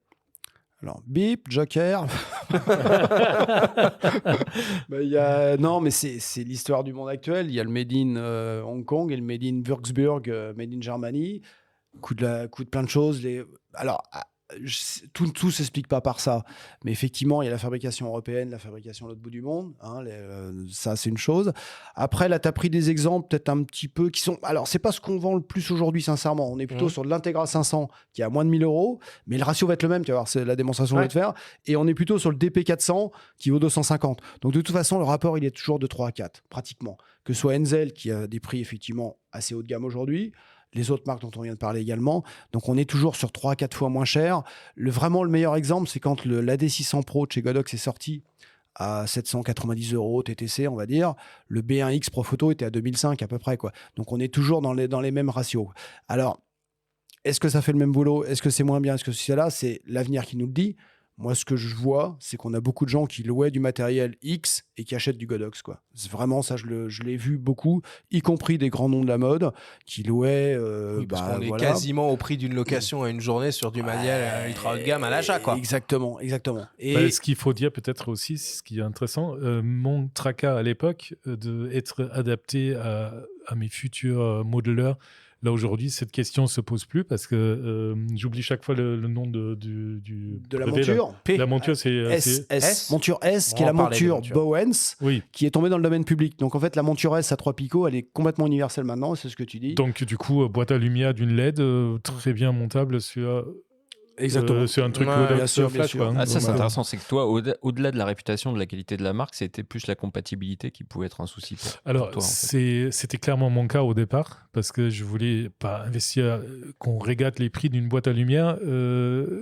Déjà, c'est pas donné. Et donc, si je peux utiliser plus tard, sans racheter une, bon, je vais quand même racheter même plusieurs, mais on raisonne pas comme ça. Ça rentre dans l'équation, quoi. Tout à fait. Et là, si en plus, je peux mixer entre LED, machin, flash et tout va ensemble, évidemment, c'est un vrai plus. Moi, je compare souvent les façonneurs aux objectifs. Effectivement, on en achète un boîtier. Si on met des mauvais objectifs, un meilleur boîtier, je vous apprends rien. Et dans l'autre sens, pareil. Donc, le budget objectif, il peut être aussi important, voire plus important que le boîtier en lui-même, quoi. Oui, et puis à préciser aussi que les gros constructeurs dont on a parlé, que sont Profoto et Broncolor, ont des systèmes de monture complètement fermé pour propriétaire, le coup. Exactement, propriétaire, tout à fait. l'iPhone du flash, quoi. Exactement. Là, par exemple, tu parlais tout à l'heure de Satis. J'ai fait un coucou à Alain et j'ai fait un petit tour. Et en fait, le premier truc que j'ai remarqué, que tout le monde s'est mis au fameux petit projecteur de coupe-flux partout. Et il y a 2 ans de ça, j'ai cherché ça pour une prod et je ne trouvais pas. J'ai trouvé ça juste des trucs super chers que je ne trouvais pas à louer. Donc, c'était vraiment galère. Et là, maintenant, tout le monde le fait. Et Oui, parce qu'on pourrait y revenir, mais le LED était souvent associé au panneau LED. Oui, c'était pourri. Exactement, voilà, avec plein de multiples points, des ondes pas belles. Aujourd'hui, le LED, on a vraiment de quoi façonner avec des petites choses comme ça, quoi. Okay. Dernière petite précision par rapport aux modeleurs et autres. Patrick Belair citait Westcott. Il y a les Rapid Box Switch avec monture interchangeable. Donc, j'ai une softbox de qualité et je mets mon ring Profoto, Broncolor, Enzel, Elinchrom, blablabla. Le Novoflex du flash, quoi. Oui, mais ça, c'est pour 30 balles, tu changes de boîte à lumière, de système, et ainsi de suite. Et on a beaucoup de gens qui switchent de l'un à l'autre, quoi. Voilà. Alors, on va parler un peu des caractéristiques techniques importantes autour d'un flash. Alors, on a déjà évoqué la notion de puissance. Il y en a plein d'autres. Il y a l'histoire du temps de recyclage à pleine puissance qui est un sujet pour beaucoup de photographes, de la précision du réglage de niveau de puissance, et puis la présence de cette fameuse lampe pilote dont je pense il est important d'expliquer l'usage pour nos auditeurs qui seraient peu familiers avec le travail au flash. Est-ce que tu peux nous expliquer, Mickaël, à quoi ça sert cette lampe pilote sur un flash ? Alors, la lampe pilote qui est donc pour la plupart en halogène, qui peuvent varier en termes de puissance. Sur mes flashs branchés sur un générateur, ils sont autour de 600 watts, donc ça éclaire plutôt bien. Et en fait, ça sert à éclairer, par exemple, mon sujet que je prends en photo. Donc, je fais un portrait pas dans le noir, comme avec un flash Cobra, où je vois pas ce que j'ai fait. Je peux réellement façonner ma lumière et voir à peu près ce que j'ai fait après. Évidemment, il y a une petite différence parce que la lampe pilote n'a pas la même forme que le tube éclair qui se trouve dans le flash, qui est souvent en forme d'un rond ou U ou autre, mais c'est proche. Donc, je peux quand même voir qu'est-ce que je fais avec ma lumière. Et ça, je comprends, à l'époque de l'argentique, ça avait du sens, hein, mais maintenant en numérique, il suffit juste de ouais, déclencher pour voir ce que ça donne. Ouais, quoi. mais ça fait mal aux yeux à la fin de la journée. Hein, Oui, donc, et moi, je ne fais pas les photos de portrait, moi, je fais le culinaire. Par contre, il y a un truc qui est beaucoup plus important de ça. Ah non, je ne vais pas couper. Vas-y. Je pense depuis tout à l'heure à une autre histoire qui, moi, est beaucoup plus intéressante que plein d'autres aspects techniques, c'est la durée d'éclair. Ah. Et donc, pour moi, c'est absolument primordial, la durée d'éclair de mes flashs, parce que j'ai fait beaucoup de liquide ou autre chose qui vole. Voilà. Et en fait, je ne fais même pas ça avec la lumière allumée, je fais ça dans le noir. Fais de l'open flash, comme on dit. C'est ça, tout à fait, tu as tout compris. Et il a fait une école photo, n'oublie pas. Hein. Oui, c'est pas là où ils m'ont appris ça. Hein. Et j'ai commencé à bricoler avec des cellules infrarouges, laser et autres que j'ai piquées dans une boutique dans le sud de la France qui était destinée aux chasseurs, pas aux chasseurs, mais ceux qui photographient des animaux, quoi. Donc, sur ma première cellule, j'ai 3 modes. Mode sanglier, mode écureuil et mode abeille. Et ça fait beaucoup rire des gens. Et là, maintenant, je vais passer au laser qui est beaucoup plus précis. Donc, par exemple, photographier une goutte qui tombe dans une tasse de café. Là, il faut vraiment être très précis parce que non seulement on n'a pas une profondeur de champ énorme, il faut déclencher le flash pile au bon moment. On est obligé de passer par un système laser. Oui, sinon je passe ma journée. Je passe ma journée. Ok. Justement, la synchronisation, on y vient. C'est hyper important et ça a fait partie des grandes évolutions de ces dernières années. Il n'y a pas si longtemps que ça, un flash, ça se synchronisait avec un fil, somme toute assez rudimentaire. On travaillait en tout manuel. Sont arrivés les systèmes de synchronisation sans fil, avec différentes technologies, infrarouge pour certains, mais surtout radio. Maintenant, Alain, en termes de synchronisation, on est passé complètement sur du sans fil. J'imagine que les récepteurs sont intégrés dans les torches directement. Tout ça peut fonctionner en TTL. On peut régler les puissances depuis le boîtier sans avoir à se déplacer et avoir des assistants. On en est arrivé là maintenant ? Il nous manque le micro sur les comptes radio pour dire régler les flashs. Ça va venir, Alexa sur... Exactement ça. Ouais, c'est ça. Règle-moi mon flash, fais-moi un set portrait mode et voilà. Non, blague à part. Effectivement, le récepteur intégré, c'est plus un sujet. Tous les flashs l'ont, ou s'ils ne l'ont pas, c'est même pas la peine d'essayer de le vendre. Donc ça, c'est une première chose. Et après, donc, l'émetteur... qui était radio standard, contact central jusqu'à il y a encore peu de temps, effectivement. En studio, il faut savoir qu'on n'a pas besoin de TTL. Hein. Parle pas de TTL à Mickaël, il va quitter l'émission tout de suite. C'est le premier truc que j'éteins. Oui, c'est ça, voilà. Donc en studio, pour construire sa lumière, ce qu'on disait au départ, aussi une précision, je pense, qui est importante par rapport à nos auditeurs, c'est quand construire sa lumière, ça veut dire c'est manuel, c'est le mode manuel. Hein, là où je vais régler tous mes ratios moi-même, d'accord ? Donc le TTL, c'est une autre utilisation. Certains pros commencent à utiliser en extérieur pour avoir un pré-réglage, et les nouveaux émetteurs radio, je vais revenir après, ont un blocage de la TTL. C'est-à-dire qu'une fois que mon set est bon, je règle mon contre, ma face et ainsi de suite, mes 3 lumières de Bruno Lévy. On règle son contraste, quoi. Une fois que le contraste est bon. À la TTL, en faisant des ratios de TTL, c'est une autre méthode de travail. Ouais. Mickaël, comme il dit, c'est old school. Je règle mes lumières en manuel.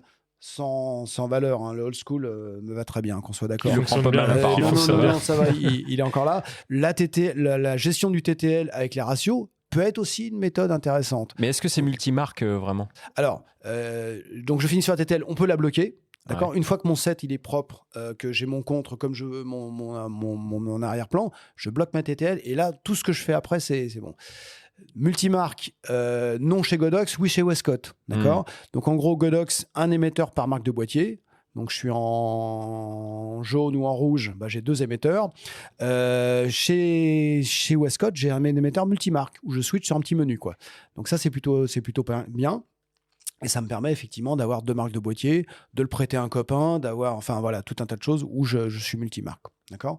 Et effectivement, aujourd'hui, on ne vend plus de flash moderne entre guillemets sur batterie sans émetteur qui va avec. Sincèrement, ça serait dommage de s'en passer. Il y a certains clients il y a une restriction, c'est le Leica M11 qui est pas compatible avec les émetteurs radio. J'ai eu un client cette semaine, c'est pour ça que je dis ça, parce que Leica a changé le protocole visiblement dans le M11 et l'émetteur radio Godox n'est pas compatible. Ok, Voilà. mais les récepteurs sont bien dans les torches. Ah bah oui, complètement. Chaque torche a son récepteur, donc on peut modifier la puissance de la torche indépendamment, torche par torche, depuis le boîtier avec l'émetteur. 6 groupes et 32 canaux. Donc Voilà, avec les tout torches ça- fonctionnent plus en mode cellule. Ah Maintenant, non, on non, peut exactement, communiquer avec exactement. chacune des torches. Donc je la mets dans le couloir derrière la porte fermée, elle part, quoi. Voilà. Donc Très clairement. Ouais. Très bien. Bon, maintenant qu'on y voit un petit peu plus clair sur le mode de fonctionnement du flash, on va s'intéresser à ce qu'il y a autour du flash. Car pour aller au bout de la démarche en studio, il y a pas mal d'accessoires à envisager pour contrôler, modeler et diriger la lumière comme on le souhaite. On écoute les conseils du photographe Étienne List, portraitiste et, accrochez-vous, meilleur ouvrier de France en photographie industrielle. Il nous parle des accessoires incontournables pour de la photo au flash en studio.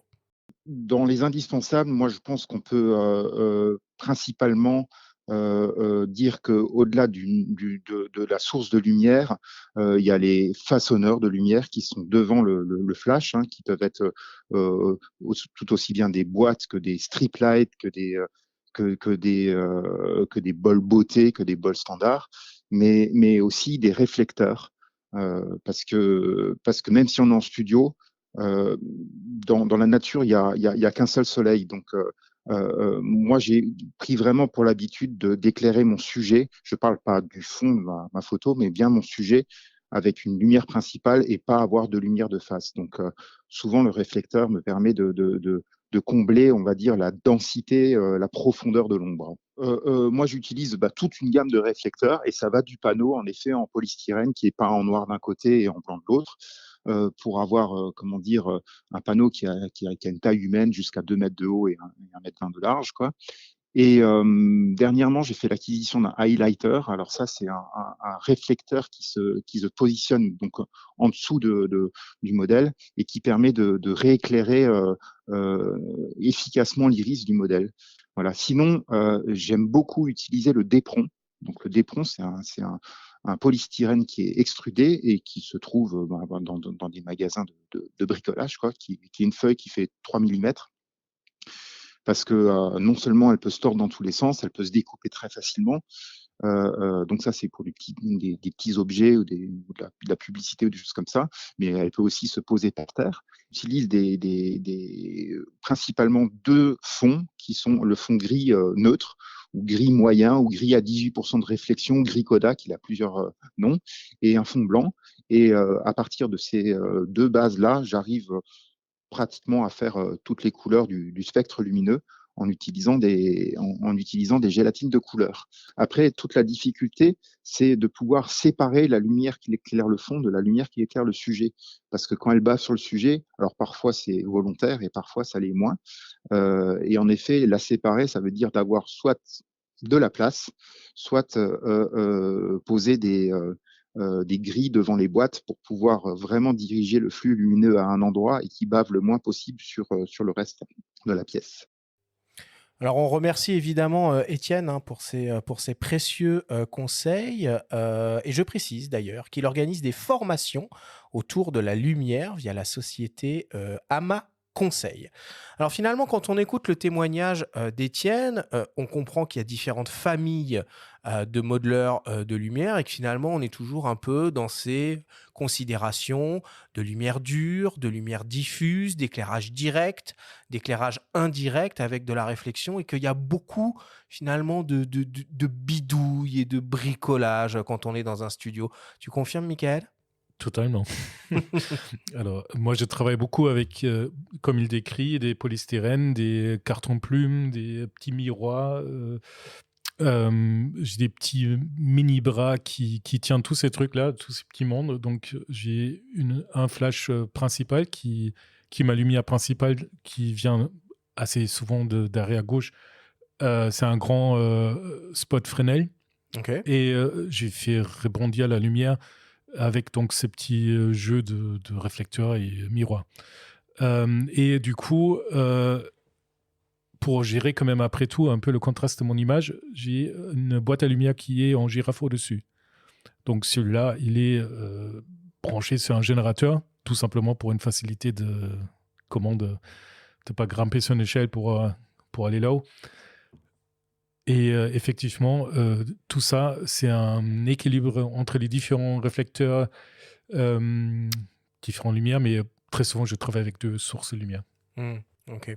Donc, parmi les modeleurs les plus connus, on a naturellement les bols qui peuvent avoir différentes formes, différentes tailles, différentes profondeurs. On a les boîtes à lumière dont tu as parlé, qui, pareil, peuvent être des strips, ces boîtes à lumière rectangulaires tout en longueur, qui peuvent être carrées, qui peuvent avoir plusieurs tailles. Sur ces 2 accessoires, on peut mettre ce qu'on appelle des nids d'abeilles qui vont nous permettre un peu de diriger les rayons lumineux.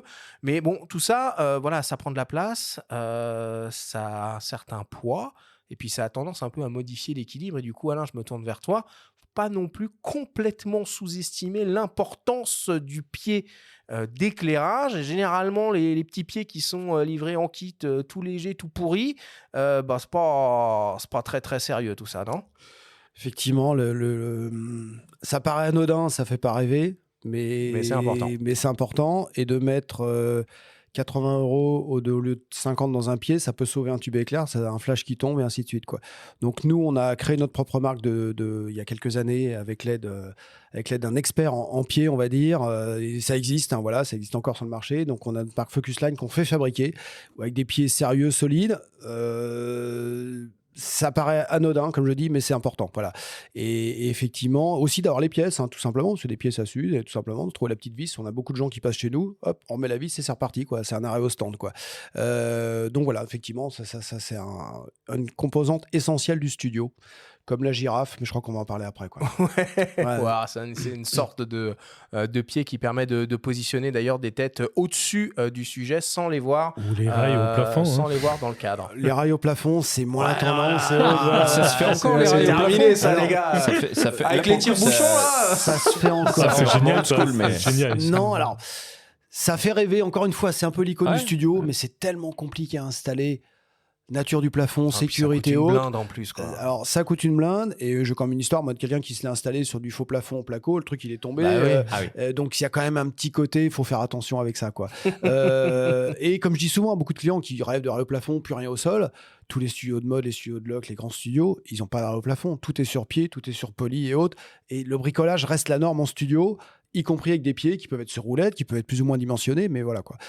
Par contre, la girafe, c'est pas anodin du tout, quoi. C'est vrai. On y revient plus tard si vous voulez, mais j'ai aussi quelque chose par rapport à ça. Ou maintenant, vas-y. Suite à un post Instagram d'une photographe en Tchécoslovaquie ou Pologne et autres, nous avons vendu des quantités astronomiques d'une girafe qui s'appelle la Red Wing Cambo. Cambo, c'est un fabricant hollandais que l'on suit depuis des années. J'aime beaucoup. Et c'est une girafe à parallélogramme qui a une double barre qui permet que la lumière reste droite, d'une part, et surtout de l'équilibrer sans rien avoir à serrer, quoi. C'est-à-dire qu'en gros, 2 doigts, une fois que c'est bien réglé, je la pose, la lumière reste en place, c'est terminé, Il n'y quoi. a pas de contrepoids Alors ici, il y a un contrepoids, mais le fait qu'il y ait une double barre, alors un peu comme nos pieds de micro, là. nos pieds de micro Rode, exactement, fait que ça équilibre l'ensemble et on n'a pas à serrer de manette comme sur des girafes. C'est vraiment magique et ça change la vie en studio, quoi. Et on en a beaucoup de gens qui sont passés là-dessus cette année, quoi. Voilà, petite parenthèse là-dessus. Et parmi les accessoires de studio qui sont aussi incontournables, on a aussi naturellement le fond et le support de fond. Et vous, chez MMF Pro, vous êtes genre le spécialiste français du fond papier, tissu, tout type de fond. Oui. Je pense qu'on peut le dire. Oui, je le sais en plus. Ouais. Non, on est leader en France en termes de volume sur les fonds papier.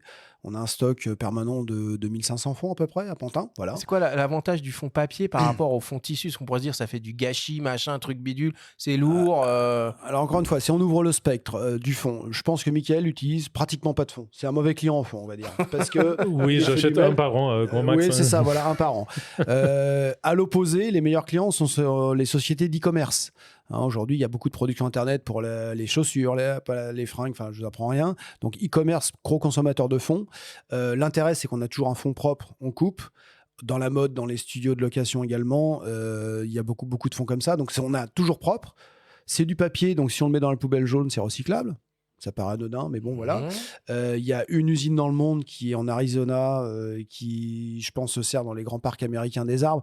Donc, quelque part, même si on peut se dire que c'est du papier qu'on jette, je pense pas que ça soit si pas écologique que ça. Voilà. Ça, c'est l'autre parenthèse, peut-être.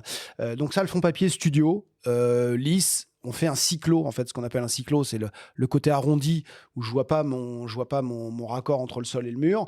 Et pour faire un cyclo dans son salon, ou dans un studio où on veut. Ça coûte une blinde si c'est pas avec du papier, quoi. Exactement. Et un cyclo, je le fais en rose, en vert, en tout ce que je veux, très simplement. Je shoot, pas de post-production. Mickaël parlait de ça. Mais si je veux faire un fond rose pur avec mon modèle, je le mets devant et je mets ma lumière et j'ai un fond rose pur et je suis nickel, quoi. Donc aujourd'hui, le fond papier, même avec le numérique, on en vend toujours beaucoup. Donc ça, c'est la base. Et après, il y a les gens qui bougent. On parlait de Bruno Lévy. Alors lui, il utilise la rue comme fond. Mais on a beaucoup de gens qui font des photos corporate. Cabinet d'avocat, entreprise. Là, tu te trimbales pas avec ton fond papier, si? Et non, certains le font. J'envoie sur le périph' aussi. On parlait de périph' ce matin et de trottinette. Moi, j'envoie en scooter avec leur fond papier. Sur le périph', ça m'arrive. Promis. Je vous ferai une photo la prochaine fois. Après, donc, on a d'autres marques comme Westcott qui ont développé les X-Drop. C'est un mini-système en alu très facile, genre kakémono, on va dire, qui permet d'avoir un fond corporate. Je fais un cabinet d'avocat gris, noir ou très propre. Et maintenant, ils ont sorti aussi des couleurs, quoi. Tissu. En tissu, voilà. Tissu extensible, c'est une matière qu'on appelle le stretch, en fait, qui est extensible, donc pas de plis. C'est pas du coton. Comme une quechua. Pas tout à fait. Alors, il y en a comme ça aussi, mais ça, à transporter, c'est grand. Là, ça se replie dans un tout petit étui. Je peux le transporter en 2 roues, en métro. Tu peux nettoyer, peut-être même, non? C'est lavable, exactement. Parce que ça, c'est quand même un avantage j'oubliais, important. mais c'est lavable en machine, effectivement. Donc, contrairement au quechua qui est grand et on le passe pas dans la machine, quoi. Là, je prends mon bout de tissu, je le mets dans ma machine avec le reste. En tissu, on peut aussi accéder à des motifs finalement sur les fonds et retrouver un peu. Tu disais qu'il y avait le grand retour des projections de feuilles, d'arbres avec les flashs. J'ai la sensation aussi que le petit fond avec le petit halo couleur ciel, machin, truc bidule, ça revient aussi un petit peu à la mode. Grande spécialité des portraits scolaires. Les bâches, les fameux bâches photos. Hein. Comment des bâches photos, là. Il y a des spécialistes pour ça. Il y a des spécialistes qui les louent aussi. Bon, nous, ça nous concerne moins. Mais effectivement, il y a ça en photo scolaire. Il y a des fonds un petit peu nuageux et autres. Et encore une fois, donc Westcott, je vais citer une marque, qui a fait des collaborations avec Joel Grimes, qui est un photographe américain. Ils ont fait une série de fonds fine art. Parce qu'il y a aussi des portraits fine art. Pas qu'en print, mais on a aussi du portrait studio fine art sur du fond un peu de ce style-là. Je vous invite à regarder sur le site Westcott. Il y a des choses très, très chouettes qui sont pas trop... Parce que souvent, le fond est limite ringard, on va dire. Je te sentais venir là-dessus. C'est pas mon genre. Ça peut vite être kitsch, quand même. Ça peut vite être kitsch, voilà. Et ben là, on a des grilles assez jolies, assez neutres, qui sont vraiment chouettes et qui plaisent, quoi. Voilà. Bon. Allez, on va conclure là-dessus. Merci beaucoup Alain, merci beaucoup Mickaël. Évidemment, c'est un premier vernis de passage sur tout cet univers de la photo au flash en studio. On pourrait se focaliser naturellement beaucoup plus en profondeur sur de nombreux sujets qu'on a abordés aujourd'hui. Mais voilà, vous avez une vision un peu plus globale de ce qui existe et de ce qu'il est possible de faire en termes d'éclairage au flash en studio. Merci beaucoup à tous les deux. Merci. Merci d'être invité. On clôture donc le grand débat sur ces mots et on attaque le débrief.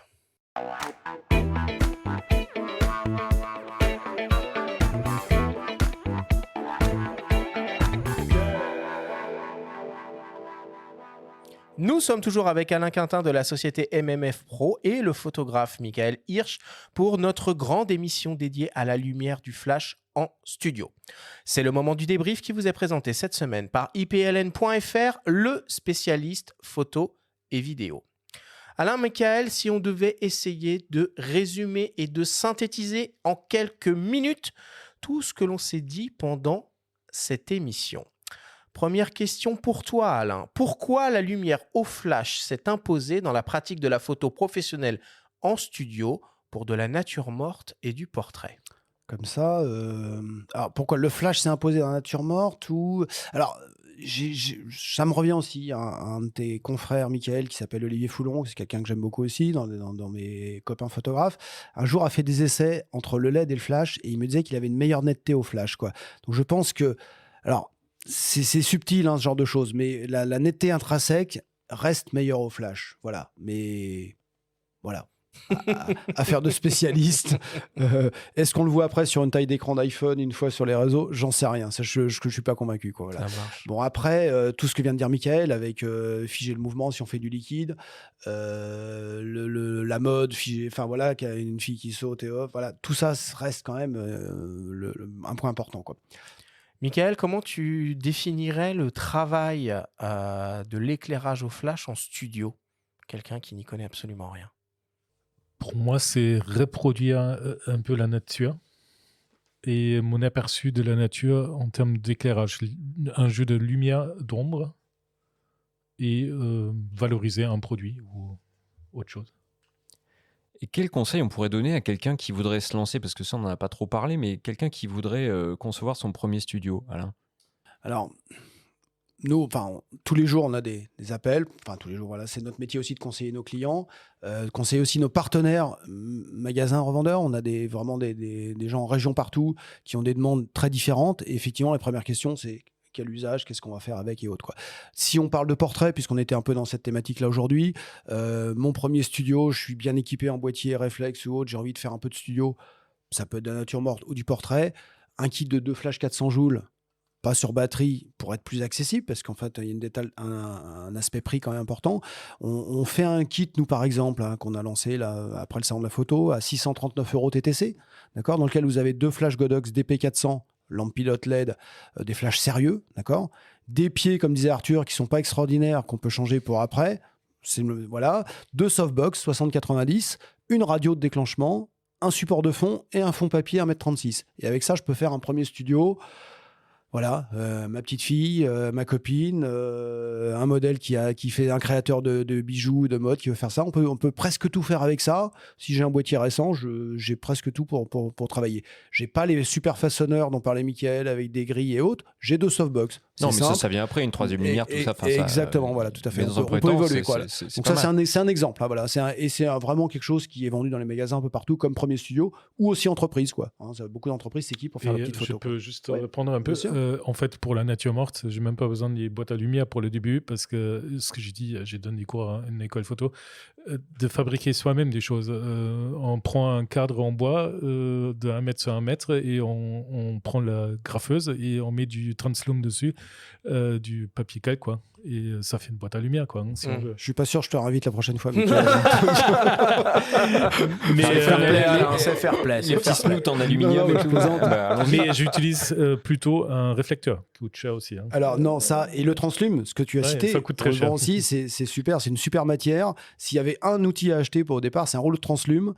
Ça coûte une centaine d'euros et c'est une matière diffusante qui est extraordinaire, quoi. Tu m'as vendu ça il y a très longtemps. Mais il n'est pas encore complètement fini. Hein. Exactement. Voilà. Michael, quelles sont les caractéristiques techniques importantes pour toi d'un flash ? Alors, comme j'ai dit tout à l'heure, solidité et surtout que je trouve assez d'accessoires modulaires pour les mettre dessus qui m'intéressent, et avant tout la durée de flash, la durée d'éclair. Tu peux réexpliquer rapidement pourquoi? La durée d'éclair, important pour moi parce que je fais pas mal de choses en mouvement, donc les liquides. Et si c'est un flash qui est très lente, j'ai pas de photos nettes. Donc c'est un peu complexe peut-être. Oui, à la radio. Sachant que la durée d'éclair aujourd'hui, même sur les flashs dont on vient de parler à 400 joules, elle est au bas mot, au millième de seconde. Donc, alors, pour beaucoup de gens, ça va très bien. Hein. Bien sûr, pour toi, c'est pas assez, mais on est au millième sur l'éclair qui fige le mouvement, contrairement à la vitesse d'obturation. C'est une notion un peu subtile, mais si je puis me permettre un aparté, sur un salon de la photo, il y a très longtemps, quelqu'un qui avait des flashs qui travaillait en HSS, donc synchro de vitesse, n'arrivait pas à figer justement de l'eau ou autre parce que le HSS c'est un éclair qui est très lent. C'est exactement le contraire, c'est qu'en fait c'est presque de la lumière continue, c'est des multi-éclairs. C'est stroboscopique. Pas visible à l'œil, mais c'est ça en gros. Et en fait ça figeait, même au 4 millième de seconde de son boîtier, ça figeait pas bien comme un éclair rapide. Donc c'est très subtil comme notion, c'est assez spécifique, il y a peu de gens concernés par ça, mais globalement... En studio, c'est pour ça, à l'époque, qu'on utilisait les Brancola, parce que les générateurs, les Scoro ou autres, ils étaient utilisés pour ça. C'était un des seuls à l'époque. Exactement, qui a une vitesse très très rapide. Quoi, voilà. Alain, est-ce que tu peux nous rappeler les grandes familles de flash et nous expliquer à quel type d'usage elles se destinent? Alors donc, si je comprends bien, les générateurs et toutes ces séries-là, ce qu'on a parlé tout à l'heure, oui, donc générateur plus torche, studio typique, grosse puissance, accessoires, enfin façonneur spécifique, Fresnel, softbox et autres, voilà, qu'on peut pas mettre sur un monobloc. Le monobloc qui reste le standard, donc ce qu'on appelle monobloc compact, ça dépend les différents termes, mais c'est tout intégré dans la tête. En gros, on est entre 100 et 500 joules, pour faire simple. Il y a du 1000 joules, mais ça ne sert pas à grand-chose. Donc là, on est sur un flash très classique, utilisé par les photographes scolaires. Hein, moi, j'ai beaucoup de clients qui travaillent en école. C'est du 400 joules, secteur très classique. Donc ça, c'est ce qu'on appelle le monobloc. Le monobloc sur batterie, donc entre, pareil, 100 et 400 joules, qui est plus lourd qu'un flash secteur, puisque le poids batterie est important pour le coup. Et là, c'est exponentiel avec la puissance. Autant un 200-400 joules studio, c'est pratiquement la même chose. Autant à 200-400 joules batterie, la batterie fait 1 kg de plus. Et là, pour le coup, ça monte très très vite en poids d'équipement. D'accord. Et après, on a les flashs Cobra, Sabot, Speedlight, ça dépend comment on les appelle. Donc tête carrée comme les grandes marques en ont fabriqué pendant longtemps. Et maintenant, on a les mêmes tête ronde qui sont les plus vendus puisqu'on peut accessoiriser. On a un mini studio portatif, je peux le mettre sur le boîtier, je peux mettre une petite grille, je peux mettre une mini casquette ou ce genre de choses, quoi. Et ça, c'est assez chouette. On n'a que 80 joules de puissance. Mais 80 joules pour faire un petit set, un petit portrait comme je vois Benjamin en face de moi, ça fait largement, si je suis à 400 ISO sur mon boîtier moderne, ça le fait sans problème, quoi. C'est les plus grosses ventes de Flash Cobra à l'heure actuelle? Alors oui, tout à fait. Tête ronde, c'est vraiment ce qui a pris le part, qui a pris les parts de marché là-dessus, quoi. Surtout, il y a le récepteur pour l'émetteur qui est intégré du coup maintenant. Alors oui, en plus les Flash Cobra font les deux, émetteur et récepteur. C'est une bonne remarque. Donc je peux être aussi un Cobra émetteur sur mon boîtier et un monobloc en récepteur déporté, quoi. Et c'est aussi intéressant, effectivement. C'est une bonne chose à souligner, quoi. Voilà. Michael, est-ce que tu peux nous présenter peut-être 3 types de modeleurs de lumière différents qu'on peut monter sur un flash un peu incontournable, nous expliquer comment ils permettent de façonner la lumière? Alors, moi, ce que j'utilise le plus souvent, donc ce qui m'intéresse le plus, c'est les réflecteurs standards. Donc, c'est le bol classique. Le bol, ouais. Que j'utilise rarement tel quel. Si j'utilise, soit je monte un set de coupe-flux dessus pour mieux restreindre ma lumière pour faire un petit faisceau de lumière, par exemple. Et sinon, j'utilise très souvent des nids d'abeilles qui sont faits donc, pour concentrer la lumière. Et donc, boîte à lumière, bol classique avec soit coupe-flux ou nid d'abeilles. C'est un peu le grand classique que j'utilise. Ok. Et je peux me permettre une petite remarque? Vas-y. Nous, on commence aussi avec le LED à travailler dans le ciné et autres. En ciné, une softbox avec grille d'abeille ou pas. En photo, c'est peu connu. C'est-à-dire que les photographes, ils achètent des softbox, des boîtes à lumière classiques. Mais en fait, en ciné, chaque softbox est accompagné de sa grille qui va dessus pour éviter aussi les lumières parasites. C'est pas fait que pour concentrer. On a de la douceur, mais on évite aussi les lumières parasites. Et c'est vraiment la règle en ciné. Il y a toujours ça, quoi. Donc, Ok. Et pour terminer, du coup, Alain, quels sont les autres types d'accessoires un peu indispensables, incontournables, si on met de côté évidemment le flash en lui-même et les modeleurs qu'on installe dessus pour réaliser de la photo en studio au flash?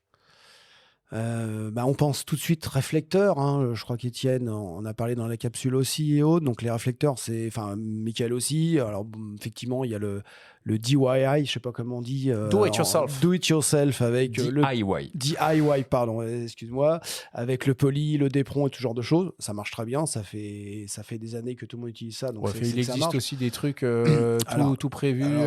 J'allais y venir. Parce qu'effectivement, je vends pas encore de dépron et tout ça, mais peut-être que je vais y penser, quoi. Et donc, non, effectivement, donc les réflecteurs pliants qui permettent de voyager, donc le Quechua, on en a parlé pour pas citer de nom, ça c'est aussi un grand standard. Et vous avez sûrement entendu en parler plusieurs fois de l'highlighter, qui est en fait, alors on a vendu un produit qui s'appelle le Triflector il y a très longtemps, qui était une association de 3 réflecteurs. Je le mime, vous ne le voyez pas. Voilà, c'était l'Astolite qui faisait ça. C'était l'Astolite, voilà, qui a été absorbé par Manfrotto. Et donc effectivement, le Triflector, c'est la base de se dire, je éclaire en dessous et sur les côtés, mais il y avait des cassures. Et Westcott a inventé l'highlighter qui est rond et qui épouse comment dirais-je, la forme de la pupille. Donc là, on a un très beau reflet, c'est quelque chose d'assez magique. Et un highlighter, une girafe et un bol beauté, une softbox au-dessus, et ça fait le job. On est les rois du monde. C'est magique, quoi, exactement. Voilà. Ça marche. Allez, on conclut là-dessus. Merci beaucoup, messieurs.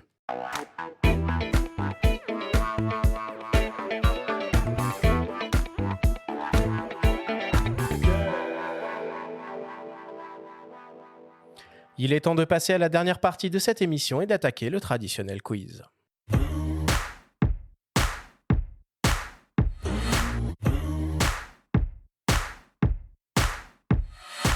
Messieurs, le principe du quiz est très simple. Nous avons reçu des questions de la part de nos auditeurs qu'ils vous ont posées via notre compte Instagram, en lien ou non avec le sujet de cette émission. Nous en avons sélectionné quelques-unes et vous allez avoir seulement 30 secondes et pas une de plus pour tenter d'y répondre le plus clairement possible. Avez-vous bien compris la consigne ? Yes, Captain. Première question pour toi, Michael, qui nous vient d'une dénommée Patricia. Je n'ai jamais trop compris l'intérêt du flash intégré sur mon réflexe Canon. Est-ce qu'on peut réussir à faire des portraits sympas avec ça ? Je crois pas trop, non. C'est le premier truc que j'éteins. Oui, toi, ça permet de... Quand même, t'éteins le TTL et non, mais alors, si on veut faire quelque chose ouais. avec, ce serait d'utiliser avec un temps synchro très long et s'amuser avec ça. Donc d'avoir une lumière ambiante plus un petit coup de flash, pourquoi pas ? Ça peut être sympa. Oh, ça peut sauver la vie quand même quand on est en très faible conditions lumineuses. Contre-jour, contre une fenêtre. Des soirées, des machins, des trucs comme ça. La synchro lente en soirée, ça marche bien. Ouais. C'est fun. Ouais. Et les hybrides ont encore des flashs intégrés, j'ai pas l'impression. Si, ça existe. Ça existe sur les modèles d'entrée de gamme, sur les modèles Canon par exemple d'entrée de gamme ou autre. Plus dans les boîtiers, mais ça commence à disparaître petit à petit. Sur le front expert, ça c'est largement. J'avais un D800 Nikon D800 dans le temps et en fait une fois j'avais mon émetteur qui marchait plus. J'avais pas de câble synchro. Tu vois que ça sert à quelque chose. Oui, maintenant que j'y pense. Chez Nikon, tu pouvais synchroniser des flash speedlight avec le petit flash d'appoint, sans le faire travailler. Ah oui, exact. Si je peux me permettre juste une petite remarque par rapport à ce que vient de dire Michael, le principe de base du studio, tout ce qu'on vient de dire, c'est de déporter de l'axe optique le flash.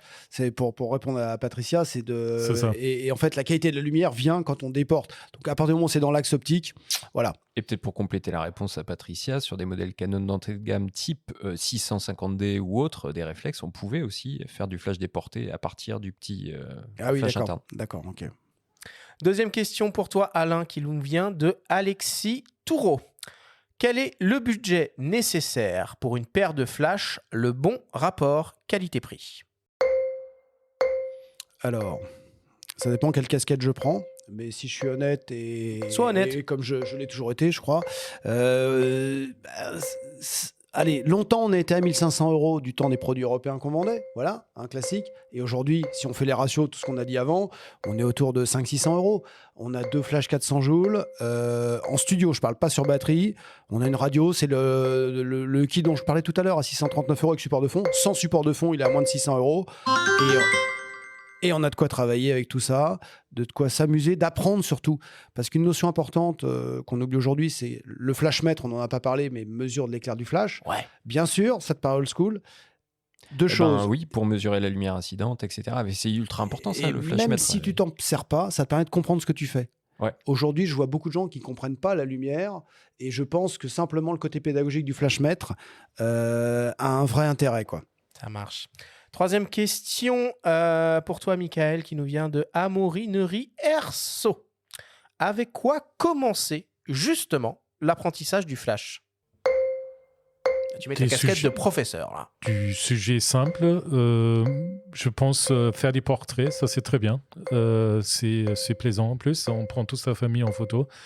Et il faut jouer avec la lumière, comprendre l'intensité du flash, qu'est-ce qui se passe quand je vais plus proche, qu'est-ce qui se passe quand je vais plus loin, faire des photos flash frontal, flash 45 degrés, 90 et presque en contre-jour, et voir ce que ça donne. Et je peux me permettre une remarque également. oui. Je suis désolé, je suis bavard, mais vous m'avez dit que je pouvais. Hein. Donc, contrairement à ce qu'on imagine, une softbox, plus elle est près du sujet, plus la lumière est douce. Je ne me trompe pas. Et dans l'inconscient collectif, c'est le contraire. Les gens ont tendance à reculer, ils mettent leur softbox à 4 mètres. Vous la collez au sujet, vous allez voir, c'est magique, ça fait une très très belle lumière tout de suite, quoi. Avec un réflecteur en d'éperon de l'autre côté et vous avez fait une L'éperon photo. qu'on va bientôt pouvoir retrouver chez C'est MMF ça. Pro. Voilà, c'est ça. Au lieu d'aller chez Leroy Merlin. Non, mais il faut qu'on consacre une autre partie à cette émission sur l'usage. Parce que Et effectivement, je vois ton livre de Sief là-haut, Arthur, tu vois. Il n'a pas inventé 50 trucs. Sief, il a une grande boîte de côté et ça faisait le job. Le problème Très, avec tes matériaux de travaux chez le Romalin ou autre, souvent il faut acheter tout un pack qu'on n'a pas besoin. Donc on s'appelle entre collègues, t'as besoin d'un truc polystyrène parce que j'ai pas envie d'acheter un mètre cube. Une palette. Une palette. Bon, mais je vais l'acheter pour vous, la palette, t'inquiète pas, je vais m'en occuper. Allez, quatrième et dernière question pour toi, Michael, qui nous vient de Cyril. Pour moi, les sujets les plus compliqués en packshot sont tous ceux qui présentent des reflets. Est-ce que vous auriez quelques tips pour contourner ces problèmes? 30 secondes, hein. Je contourne pas, je joue avec parce que je veux quand même pas rendre mon produit qui réfléchit, donc quelque chose qui vient de mat. Donc moi, ce que je fais très souvent, je travaille avec des calques que j'y installe très proche du produit, par exemple une bouteille ou un flacon de parfum, et derrière, je mets juste une boîte classique avec un nid d'abeille. Et je joue un tout petit peu, trouver la bonne position. Parfois, des filtres polarisants peuvent aider. Et même parfois, je travaille avec la lumière polarisée. Mais là, ça devient compliqué. Encore un autre sujet d'émission. Et c'est quoi la matière la plus compliquée pour toi en termes de reflets? C'est les montres. Métal plus verre, plus diamant. Ouais, plus, c'est chiant. Il y a tout de suite, on est au macro, on a déjà un problème de mise au point.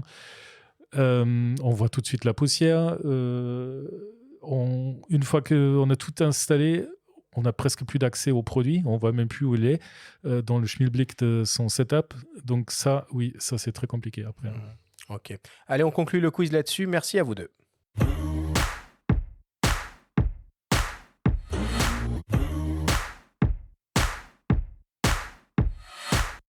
Nous sommes désormais à la fin de cette émission. Alain, Michael, merci beaucoup d'être venus nous parler de tout ça dans notre studio à nos micros. Michael, c'est quoi l'actualité en ce moment? Sur quoi tu bosses dans ton studio? Dans mon studio, je bosse actuellement sur des photos de liquide de bouteilles de champagne. C'était shooting la semaine dernière. Pour Noël, là? Ou non, tu fais déjà Noël 2025? Non, mais je travaille pour une marque qui fait plein de choses. Donc, oui, et je vais travailler.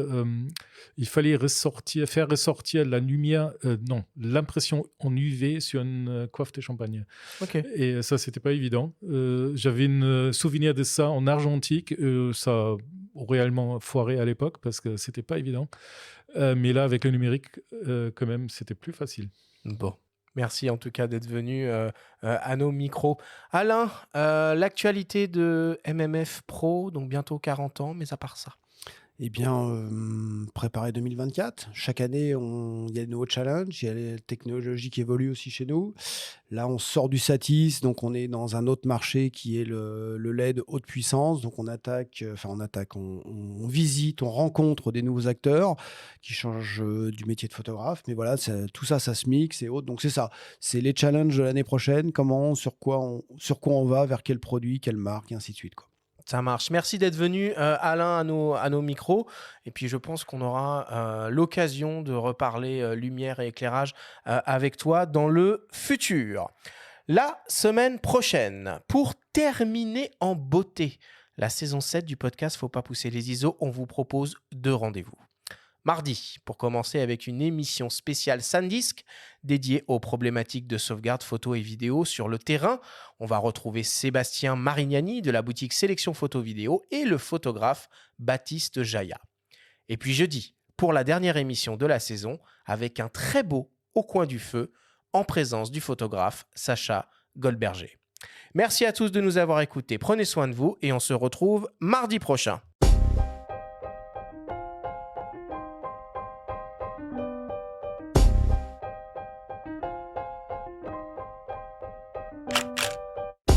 C'était Faut pas pousser les ISO, le podcast hebdo pour tous les passionnés de photos et de vidéos. Toutes les semaines, retrouvez Arthur Azoulay, Benjamin Favier et leurs invités pour parler de sujets matos, techniques et inspiration. Cet épisode vous a été présenté par MPB qui est tout simplement la plus grande plateforme en ligne au monde pour acheter, vendre et échanger du matériel photo et vidéo d'occasion. Abonnez-vous à notre chaîne et retrouvez l'intégralité de nos émissions depuis toutes les plateformes d'écoute, comme Spotify, Apple Podcasts, Google Podcasts, Deezer, Amazon Music et YouTube. Si vous aimez notre podcast, n'hésitez pas à liker, à vous abonner et à nous laisser un petit commentaire. Rendez-vous mardi prochain pour un nouvel épisode. D'ici la fête de la photo et n'oubliez pas, faut pas pousser les ISO.